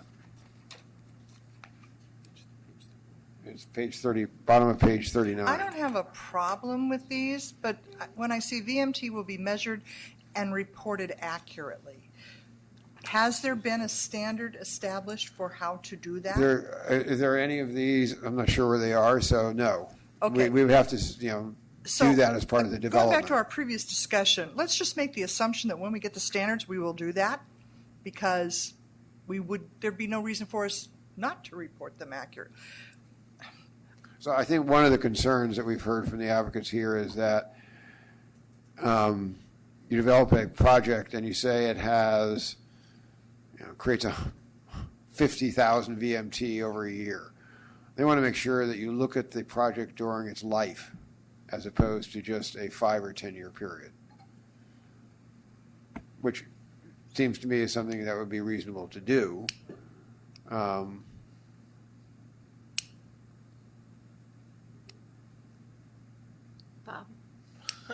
Yes. I guess, number one, I have a hard time conceiving of what that project might be that would not have overwhelming findings of significance that would require it, would make it beneficial in other ways, even if it added VMT, perhaps in a reverse direction. It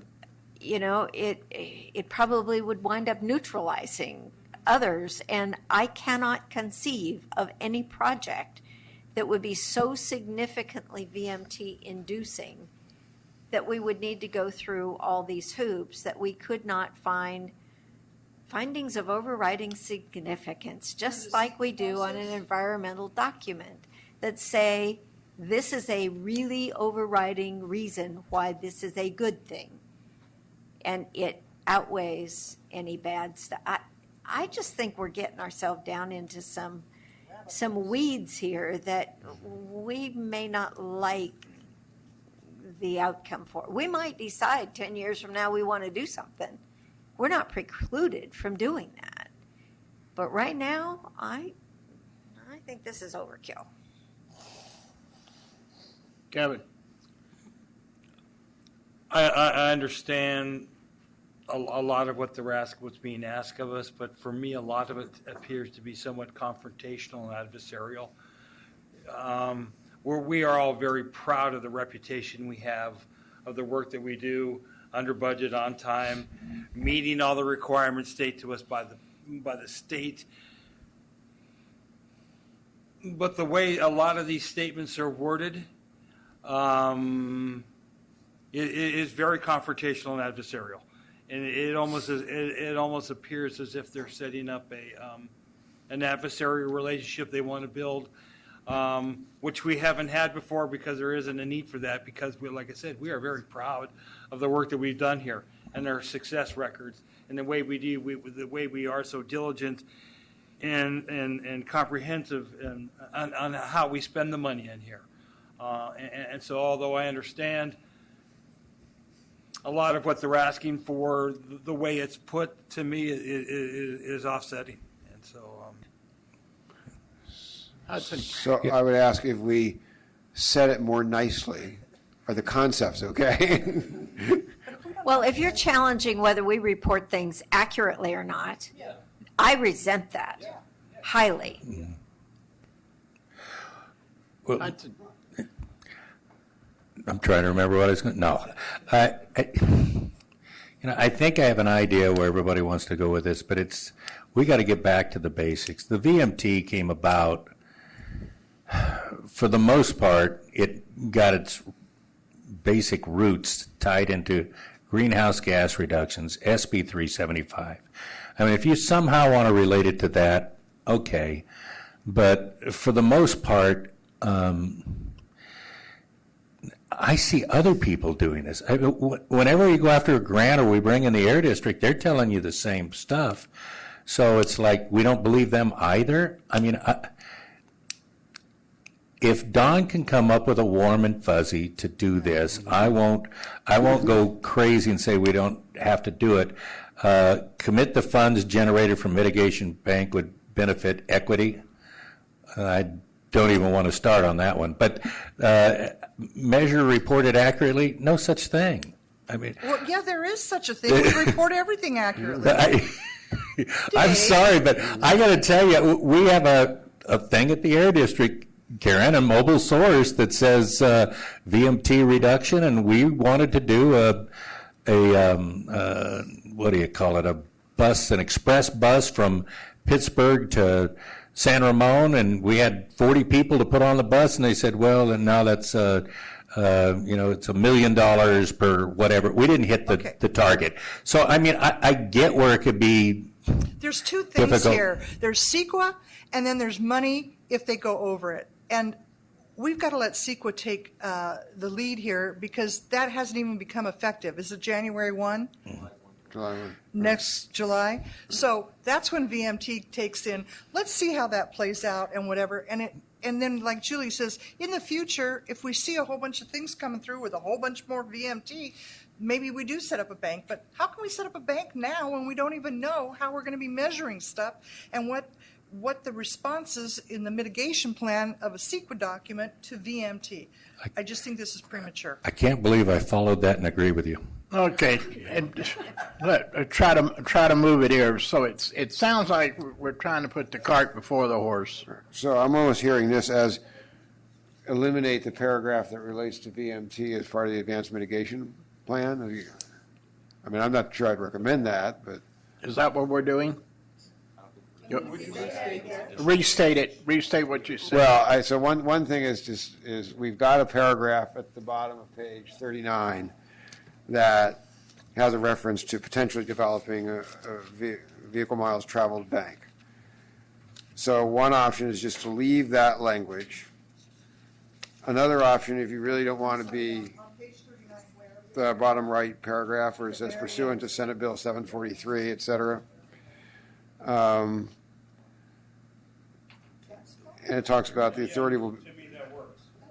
So leave that, okay, and just not add anything else about what it might be. We don't know enough to do anymore. Okay. There you go. All right. Got it. We'll do that. All right, one more item. I had said that, the advantage and disadvantages of the TEP is that there's a lot of flexibility. And so different stakeholders are concerned that the other stakeholders are so much more powerful that all the money will get, transferred to them after we've done this through the expenditure plan amendment process. So one of those groups has come to us and said that they would like us to add some provisions for an amendment that essentially allows for more public input. And the 4 bullets really lay out what the public input is, including involvement by the POC. And this wasn't necessarily brought up by POC advocates. But right now we require 45 days review for a amendment. This would increase that to 90. Our recommendation as a matter of compromise is to say that's acceptable, but put a minimum threshold for the size of amendment that goes through this process. Because for $1 million amendment, it's not worth it. For a $300 million amendment, of course it would be. So what's the middle ground? And so what we're recommending is 50. And we don't get too many of those. You're saying that this is if money we didn't expect, and now all of a sudden we're getting through some source? Well, it could be for money we didn't expect, or it could be for, every now and then we're reallocating funds from, at the request of an RTPC, from one project to another. Okay.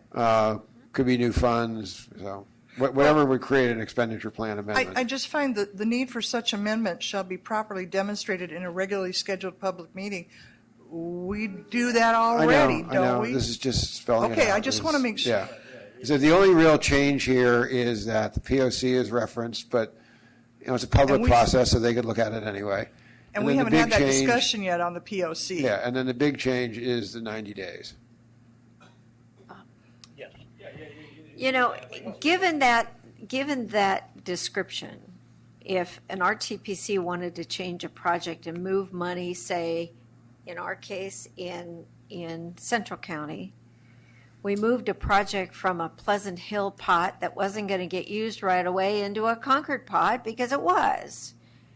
If that's going to need to go through a 90-day delay to get that done, that doesn't make sense to me.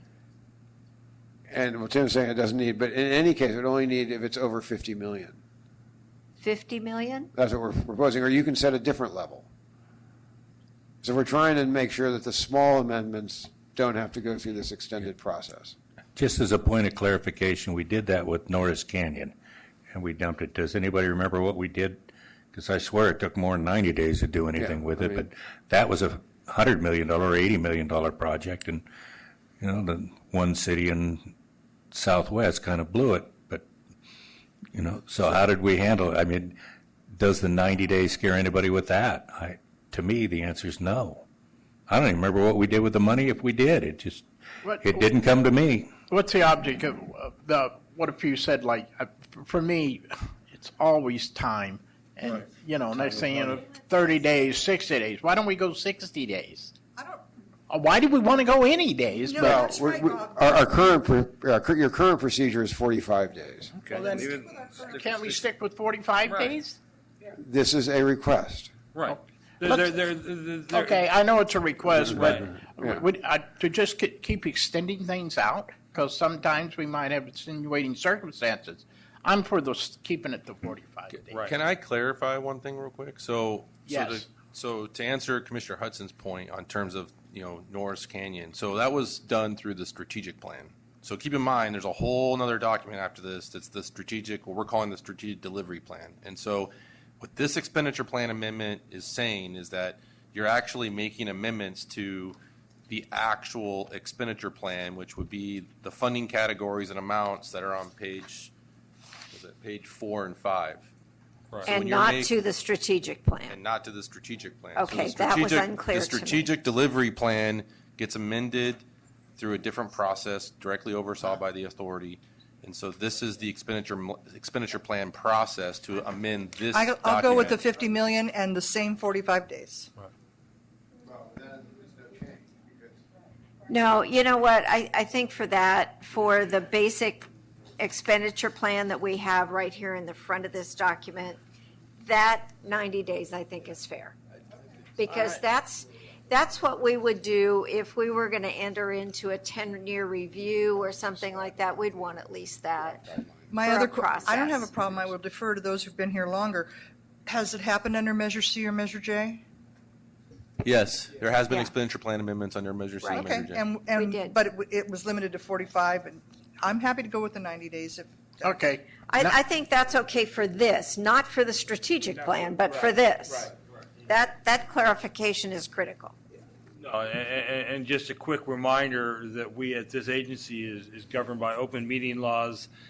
Don't confuse us with the state legislature. They can go behind closed doors and make agreements and come out and say, surprise, this is what we've done. We can't do that at this level. Everything we do has to be done in public. All of our records are publicly available.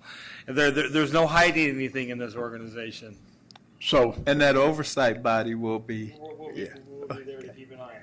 All right, we just lost the screen, which might be a good, well, it's back. So anyway, we're going to stick with the proposal. original then, the first one, with the recommendation Right. from you guys, Thank all you. right? All right, and then going back to the other item, in terms of guideline development is, I think what was causing consternation was the last sentence in the third bullet, POC shall have access to CCTA staff and consultants. If we just said CCTA staff, is that, You can say it, but they already do. I understand. I mean, because they're staffed by, any committee is staffed by CCTA staff. And I have no problem with the POC being involved with guidelines, but going back to what Newell said, they don't get to weigh in on what gets funded or not. And I think if there's actions that come before this body that seeks a consultant to do some work, then we've been good in the past in bringing on consultants for that. So I think it's fine. As written? Yes. Okay. No, take out the last sentence. POC shall have access, get rid of that sentence. Okay. All right. All right. Public comment. Okay, wow. Remember, you only have 3 minutes. Here we go. Oh, Dave Campbell. For those of you who remain, God bless you. Yeah, there's not enough time to say what's on my mind, but maybe I'll just leave it with this. In my opinion, you're asking a lot of the wrong questions. You may say, well, we already do that. Why this? And to me, the question you should be asked, because we're in this room for all of your meetings, is you're trying to build enough of a consensus to go to the voters. And so you should be asking the question, is this request, if we agree with it, going to get us closer to consensus to go to the voters? Or is it going to cause a problem down the road that is a bigger problem than not having consensus is a problem going to the voters? That's the question you should be asking. Not whether I like this, I agree with this, I think there's a better way to do it, that's not how we do it here. The question is, are we getting closer to consensus if we agree to these requests, whether it's our request or somebody else's request? And that's all you should be doing tonight. You know, unless there's just something that's just so problematic down the road that the risk of not having consensus at the voters, that outweighs the voter ask. And to me, everything I just heard for this item, you should have asked that question. Maybe that was in your mind with your comments, but it's not the way it came across to the audience. Sorry, Karen, I'm looking at you. I'm not trying to look at you. No, and I know you're not. But Dave, you you've got to understand that we do take that into account. We're looking at unintended consequences by that. And I understand what you're saying about consensus. Great. We get the consensus and it's passed. There are so many unintended consequences that I'm not sure people in this audience will understand down the road. And that's what's in my mind. Yeah, and I think you make a good point there. But the question isn't whether there is unintended consequences. The question should be, does that outweigh not having consensus on March 3rd? And I'm not hearing that discussion as a follow-up to any of the points you're making. No one followed that up and had that discussion here. And Okay. that's why I really wish we had the consultants, the campaign experts in the room to tell you this is how you should have that conversation. Without trying to inform voters how to vote on anything, this is how you need to have that conversation, have a smart conversation about moving this towards the finish line. All right. And we're not hearing that. Thank you. Thank you. Chris, transform. He did have time. I just wanted to make sure that you were done speaking, because you. Are you sure? So, Chris Lippe with Transform. So just responding to some of the board comments. First of all, it would have been nice just process-wise to have been able to provide input on this item before the board effectively made a bunch of decisions. But that being the case, I'll still providing my 2 cents. And wanted to address the point about there was, I think, multiple folks, including Board Member Pierce and Board Member Romick, that kind of insinuated that we're coming at you guys as sort of confrontational or adversarial. I think those were the words that you used. I think that we have been very collaborative, and we have been giving you guys a lot of flexibility from my perspective in terms of ideas to try to get to the ultimate goals that we need and our constituents needs in order to support this thing. And frankly, that will make this measure pass in the context of a lot of other competing priorities that the county has, right? So there's housing, there's healthcare. What is it going to sell this? How are we going to sell this to the voters, given that there's all this additional competition, right? It's not just about transportation. Supervisor Glover, as a supervisor, you understand this. I think the bomb that was lobbed at us on being confrontational and adversarial is unfortunate. So I'm just going to call that out because I feel like we have been very collaborative. On the mitigation bank, which is where that point was made, those comments did not come from me. They came from the expert on this item. So all those recommendations that you guys saw there were recommendations that came from the expert that was cited in that report. So I just wanted to clarify that and just let you guys know that all of our policy recommendations are informed, they're backed up by evidence, they're backed up by other policies that are out there, even the minimum spending on communities of concern that have generated so much input. That is actual state policy, right, from the GGRF funds from the state. So all we're doing is suggesting ideas that we think can help to move this in a better direction. And I'll just put it out there that there's cities that have been telling you folks that if you mess with the local return to source funds, they're out. They're not supporting this thing. So we're not the only folks out there that are kind of putting forth some suggestions and recommendations. I'm just a little bit disappointed, as you can hear in my tone right now, in sort of the outcomes of this particular discussion. I hope next time around, next week, we might have a more fruitful conversation. Thank you. Haley, that was my last speaker card on item 1.2. Haley Courier, Greenbelt Alliance. Given your comments, I'm quite unclear how you will ensure that this tax measure proportionally benefits communities of concern and aligns with the goal, as I said before, in your own countywide transportation plan. Communities of concern must benefit more than the typical Contra Costa resident. We have said we recommend minimum spending, we recommend clear methodology and metrics and identifying these communities. And a strong public oversight committee with a real ability to help develop the criteria with which projects are selected. I'm hearing challenges to all of these requests, but not solutions for how to actually achieve these goals. Your conversation is moving the TEP in the wrong direction on all of these fronts. Regarding neighborhood stabilization measures, transportation impacts displacement, displacement impacts commute times, transit ridership and traffic. Therefore, it is the responsibility of this body to consider those impacts when you're making your transportation investments. One small comment on the 15-minute headway conversation, just to clarify our request and our ask, it's to make sure you can maintain and operate what you build and make sure what you build is high-quality transit that prioritizes the needs of communities of concern along with the other residents in Contra Costa County. Generally, our ask is for clarity and assurance. We are asking for details because this measure lacks concrete promises. You should have left enough time in the process to have an inclusive public process that created criteria for funding projects before attempting to put it on the ballot. Given that's not where this is, we're asking for specific details so we know what the outcomes are and we know how to advocate to our constituencies. I'm feeling frustrated with the board response to our coalition asks. I feel like we've been clear with the outcomes we want to see and that we've made a real attempt to work collaboratively, as Chris said, with staff to provide recommendations, and again, staff has been fabulous. When you don't accept our recommendations, we are waiting to hear your proposal for how to accomplish the goals and the outcomes that we've laid out and that I haven't heard that you disagree with, and the problems that we've outlined. That was my last speaker card. Back to was. Just some comment. You know, I think all of us that sit here represent certain things that are very important to us.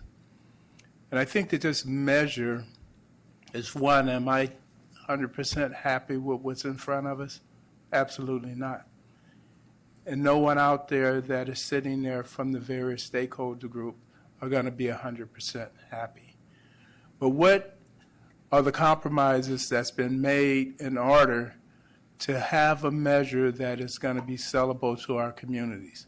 Understanding that we have to take the compromise positions in order to make it happen. I think that every group has been listened to, and that what's before us now is something that has a component of it for everyone. Something that we not going to be 100% happy with, but we have something that I think is balanced enough to take to the voters.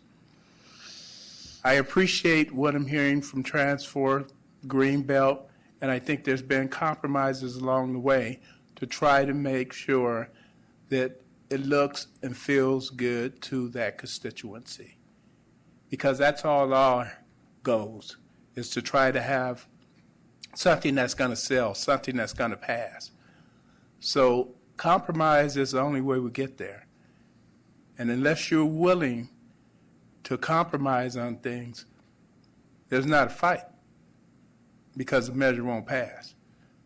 And so we're just totally left out of a process that can put us that much farther.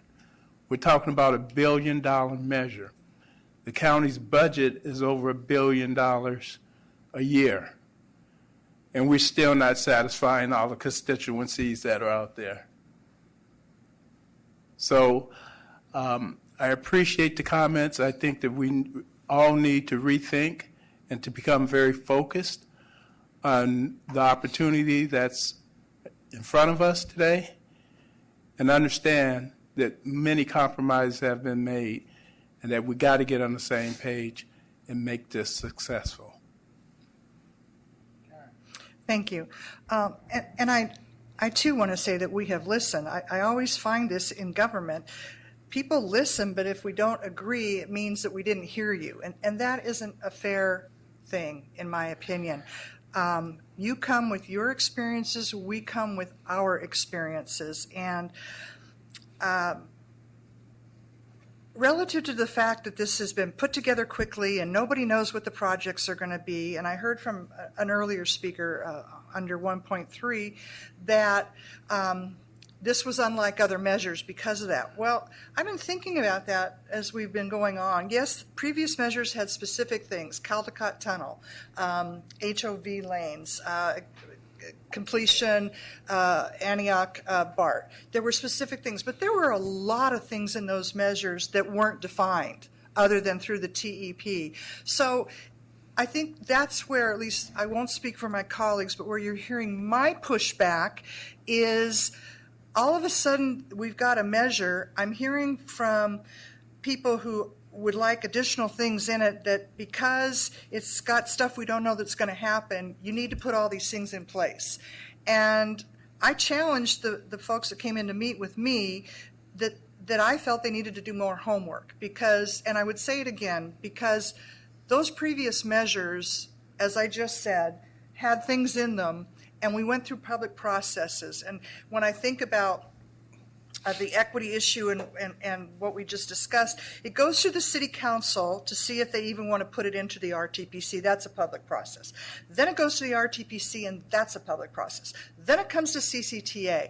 I don't know how much more oversight and public input time people need. It's very frustrating to feel it is critical, and I know the gentleman from Transform left, but I am feeling attacked. I am feeling that we're not listening to you, and therefore, when we make different decisions, we don't agree with you. No, we don't. As I said to Dave, there are unintended consequences to a number of those things up there, and it's just so upsetting. And Federal was talking about compromising. Not only do we have you in the room and we're trying to work with you and you're working with us, but there's a whole constituency out there who never shows up at meetings, who never voices their opinions, and frankly, they're going to be the ones, when I look at polling data, who are going to vote more than some of the other people. Yes, we want to take care of communities of concern. Yes, we want to take care of low income. We want to make sure people can get from here to there on a bus.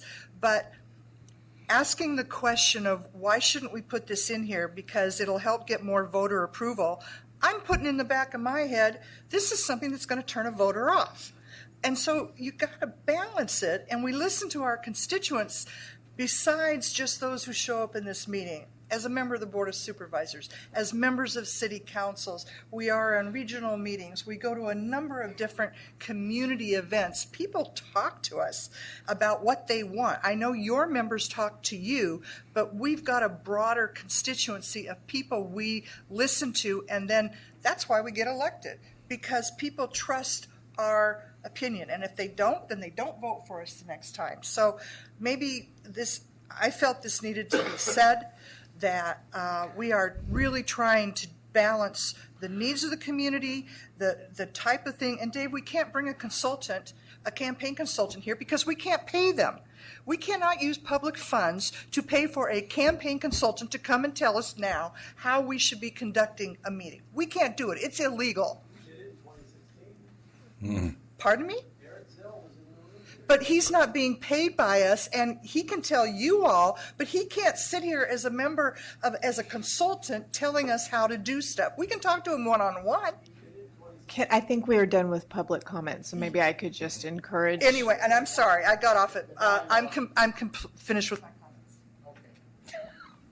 comments. Yeah, I think we sometimes forget that this body is set up with 4 regional committees, and we have responsibilities to those regional members. In my case, the 5 cities, town. And it's hard enough that you're only going to get 18% back and you've got to sell to them what you're going to get out of it. But to then tell them, because there's no community of concern in your RTPC, you're going to send money over to where there is a community of concern. That's not going to sell. What might sell, and what I think should sell, is these people that live in the communities of concern, where are they working? Where are they going, for their time off or their time on if they have any? The reality here is we're trying to make all this work. I know we've got to make the thing pass, or this is a nice exercise. But I'm just as concerned about what we do if it passes. I mean, are we bringing value to the community that we're promising? I believe the communities of concern will work out. I have a problem in that so many cities aren't listed in there. If we had used the care, we bring in a Pittsburgh, even San Ramon. But I don't want to go that way because I think we are at a point where we can make this thing go to the ballot with some fine tuning in the next meeting. Now, when people tell you that what's in it for me, you're going to have to dig in it a little bit more. What you might want to start considering is what's in it for you if it doesn't pass. Because I can tell you there's not going to be a third one. And I'm sorry that we couldn't put all of this stuff together fast enough to convince a lot of people. But when I hear somebody, unfortunately, left from Save Mount Diablo acting like what's in it for me, and there's $38 million off the top going to East Bay Regional Park District. By the way, I think Bob Doyle had something to do with Save Mount. It's in there. There's money in there if you dig at it. And after it's passed, go for it. Fight for it. How can you get some matching grants? This is money we can use to get more money to produce what ends up being priority projects and priority programs. You're not going to do it without it. We're up against the big elephant in the room in LA. They've already got 2%. And if, in fact, the only thing we haven't talked about is if Dave Campbell et al. Has an idea to go from 30 to 35, I've already lost with this authority. So go pigeonhole Don and Tim and get them in a room and figure out how you're going to present it, because right now I can't get 2 votes, let alone 6 that I'm going to need. And you're going to have to show people how this could work and benefit. It's still something you've got a week to try and put together. But outside of that, I think we have gone as far as we can with this. Nobody's going to get everything they want. Nobody is. And we're going to have pushback. But this is a darn good project right now to get behind.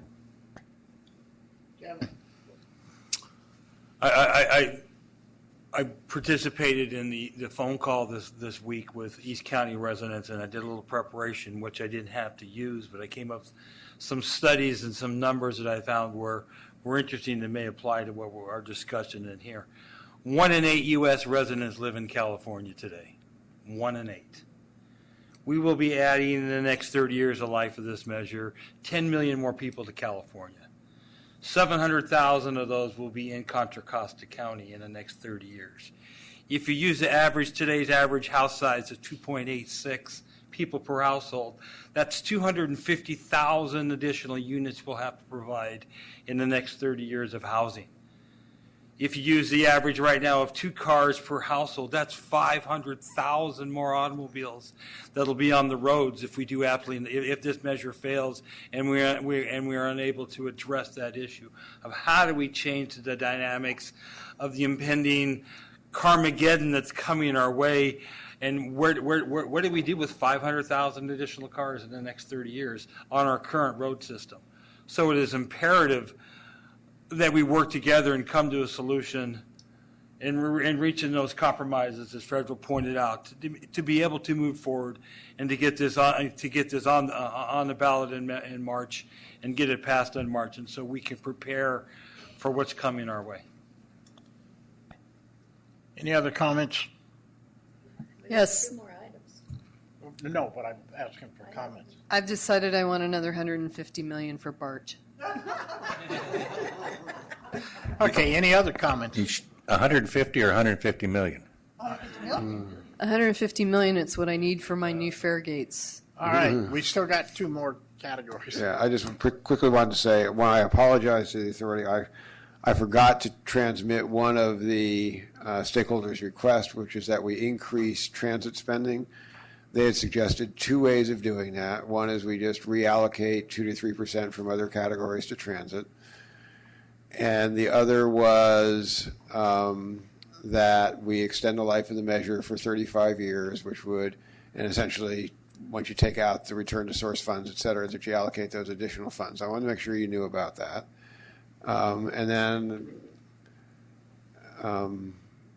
So those are options. It would be challenging to put together a new expenditure plan by next week, but it's probably possible. Since it was my brilliant idea to extend it beyond 30, though we haven't talked, have we, Dave? I would, there's your time crunch. You got to have it together by the time we get the agenda out. Right. If you've got an idea, that's the real statement here. If you've got an idea, present it now. It doesn't make any sense to, wait a minute, Karen, before you get, if you've got an idea, present it to Don, Tim, Randy, if he's lucky enough to come back in time, because it isn't going to do you any good to present it in November. So the other thing I would point out is that at the same time, we have heard from others who would, I think, be very strongly opposed to a 35-year measure. And just like the people you've heard from tonight have a fair amount of influence in terms of voter outcome, these other people also have a lot of influence in terms of voter outcome. So, it's not like, oh yes, everyone we've talked to is in favor of 35 years. Right. And then the other thing I'll sort of look to Mala is, I know that we've had discussion and preliminary direction and then public input. And so I'm wondering if the motion to give us guidance really be made now after consideration of all of that. Yes. Okay. I will be happy to move that the direction that staff has been given is what this commission has stated, and that they would come back next week with that. Now, I'm hearing, again, the pros and cons on 3035, but I heard Mr. Tatson say it would be very difficult to put something together, and this has been considered. So I'm happy to take that up next week if we don't want to include that in this motion. But as far as what staff presented to us tonight, that's my motion right now, and then we can separate out that other stuff. I would second that, and I would just add a comment. I think if we were to go to 35 years, everybody else in the room would be fighting for a piece of it, particularly our cities. Yes. And we made a pretty solid decision at our last meeting, or a consensus at the very least, that we were not ready to go there. And that's fine. So my Okay. motion pertains to what has been presented tonight thus far. I have a first and a second. Do we have the motion, you know what the motion is? Does staff, I think it's based off of the previous direction. Okay. Right, Terry Ann? Well, and this covers Okay, 1.3, correct? Correct. 1.2 was just to take information Right. so that we could make decisions. So 1.2, move to accept the report. Right. But 1.3 is what the motion It's what we're pertains going to to. incorporate in the next version. Okay, I have a first and a second. We'll call for the vote. All in favor? Aye. Opposed? Unanimous. No, I'm. Unanimous. We got to get through Okay. the other stuff. We are now into 1.4. You get to still listen to me. Can you really tighten it up? Yes. We've So got a report. So 1.4 and 1.5, just there's in terms of our overall schedule. So we're getting to the point, and some people have called it to the finish line, but that we're getting to the point where the authority board will decide to consider moving forward with this expenditure plan and measure. And if the authority board decides to move forward, then there's a couple of administrative process things that need to happen. The first one is item 1.4. Item 1.4 essentially is an ordinance that would be approved and accepted by this authority to replace the Measure J growth management program and urban limit line with the one that is stated in this expenditure plan. And so we're providing this early for your input and consideration, not asking for any action, but we're welcome to receive any input or comments on that. That concludes my staff report. Even though it says here action. No, it says. That's for the 21st. You're right. Okay, sorry. You're right. It looked good. Yeah. Bring it back. Okay. We all right? Is there any public comment on that item? Is there anyone wishing to public comments on that item? Seeing no one step up, then we will move. I had a question. Oh. I'm not quite understanding in what was just said when we say replace, what that means. Could you explain quickly? Yes, so Measure J sunsets in 2034. It also has a growth management program and urban limit line policy. And so in order for administrative purposes, this expenditure plan also proposes a growth management program, and with some differences that are not in the Measure J program. For example, adding additional policies for hillside development, ridgeline, and so forth. Also, some of the ones that were mentioned today in terms of the urban limit line and the 30-acre exemption and having to go to LAFCO, et cetera. So there's some slight differences in terms of what's in this expenditure plan, the 2020 expenditure plan as proposed, than what's compared in the actual Measure J growth management program. And so what this ordinance does is, versus having two growth management programs continuing over the next 14 years, this ordinance essentially says that let's take the expenditure plan, the growth management program, and this expenditure plan as proposed, and replace it with the Measure J, replace the Measure J growth management program if the measure is successful in March. So it's a conditionally approved ordinance relative to essentially merging the growth management programs, so that way there's one growth management program for both Measure J and a new measure moving forward. So it doesn't mean replace everything in Measure J. It just means that one component. It's just the growth management program. All right. Then So that'll be coming back. That'll be coming. So that'll be coming back as an action. Okay, then we move to 1.5. So 1.5, if the authority board decides to move forward with an expenditure plan on August 21st, then the authority board would release the expenditure plan to the cities, counties, and towns for resolution of supports. So this staff report provides for input and comment from the authority board on the what we're calling the model staff report and resolution of support that we would be sending to the individual cities and towns as we make these presentations and seek their support on the expenditure plan if the authority board decides to move forward on August 21st.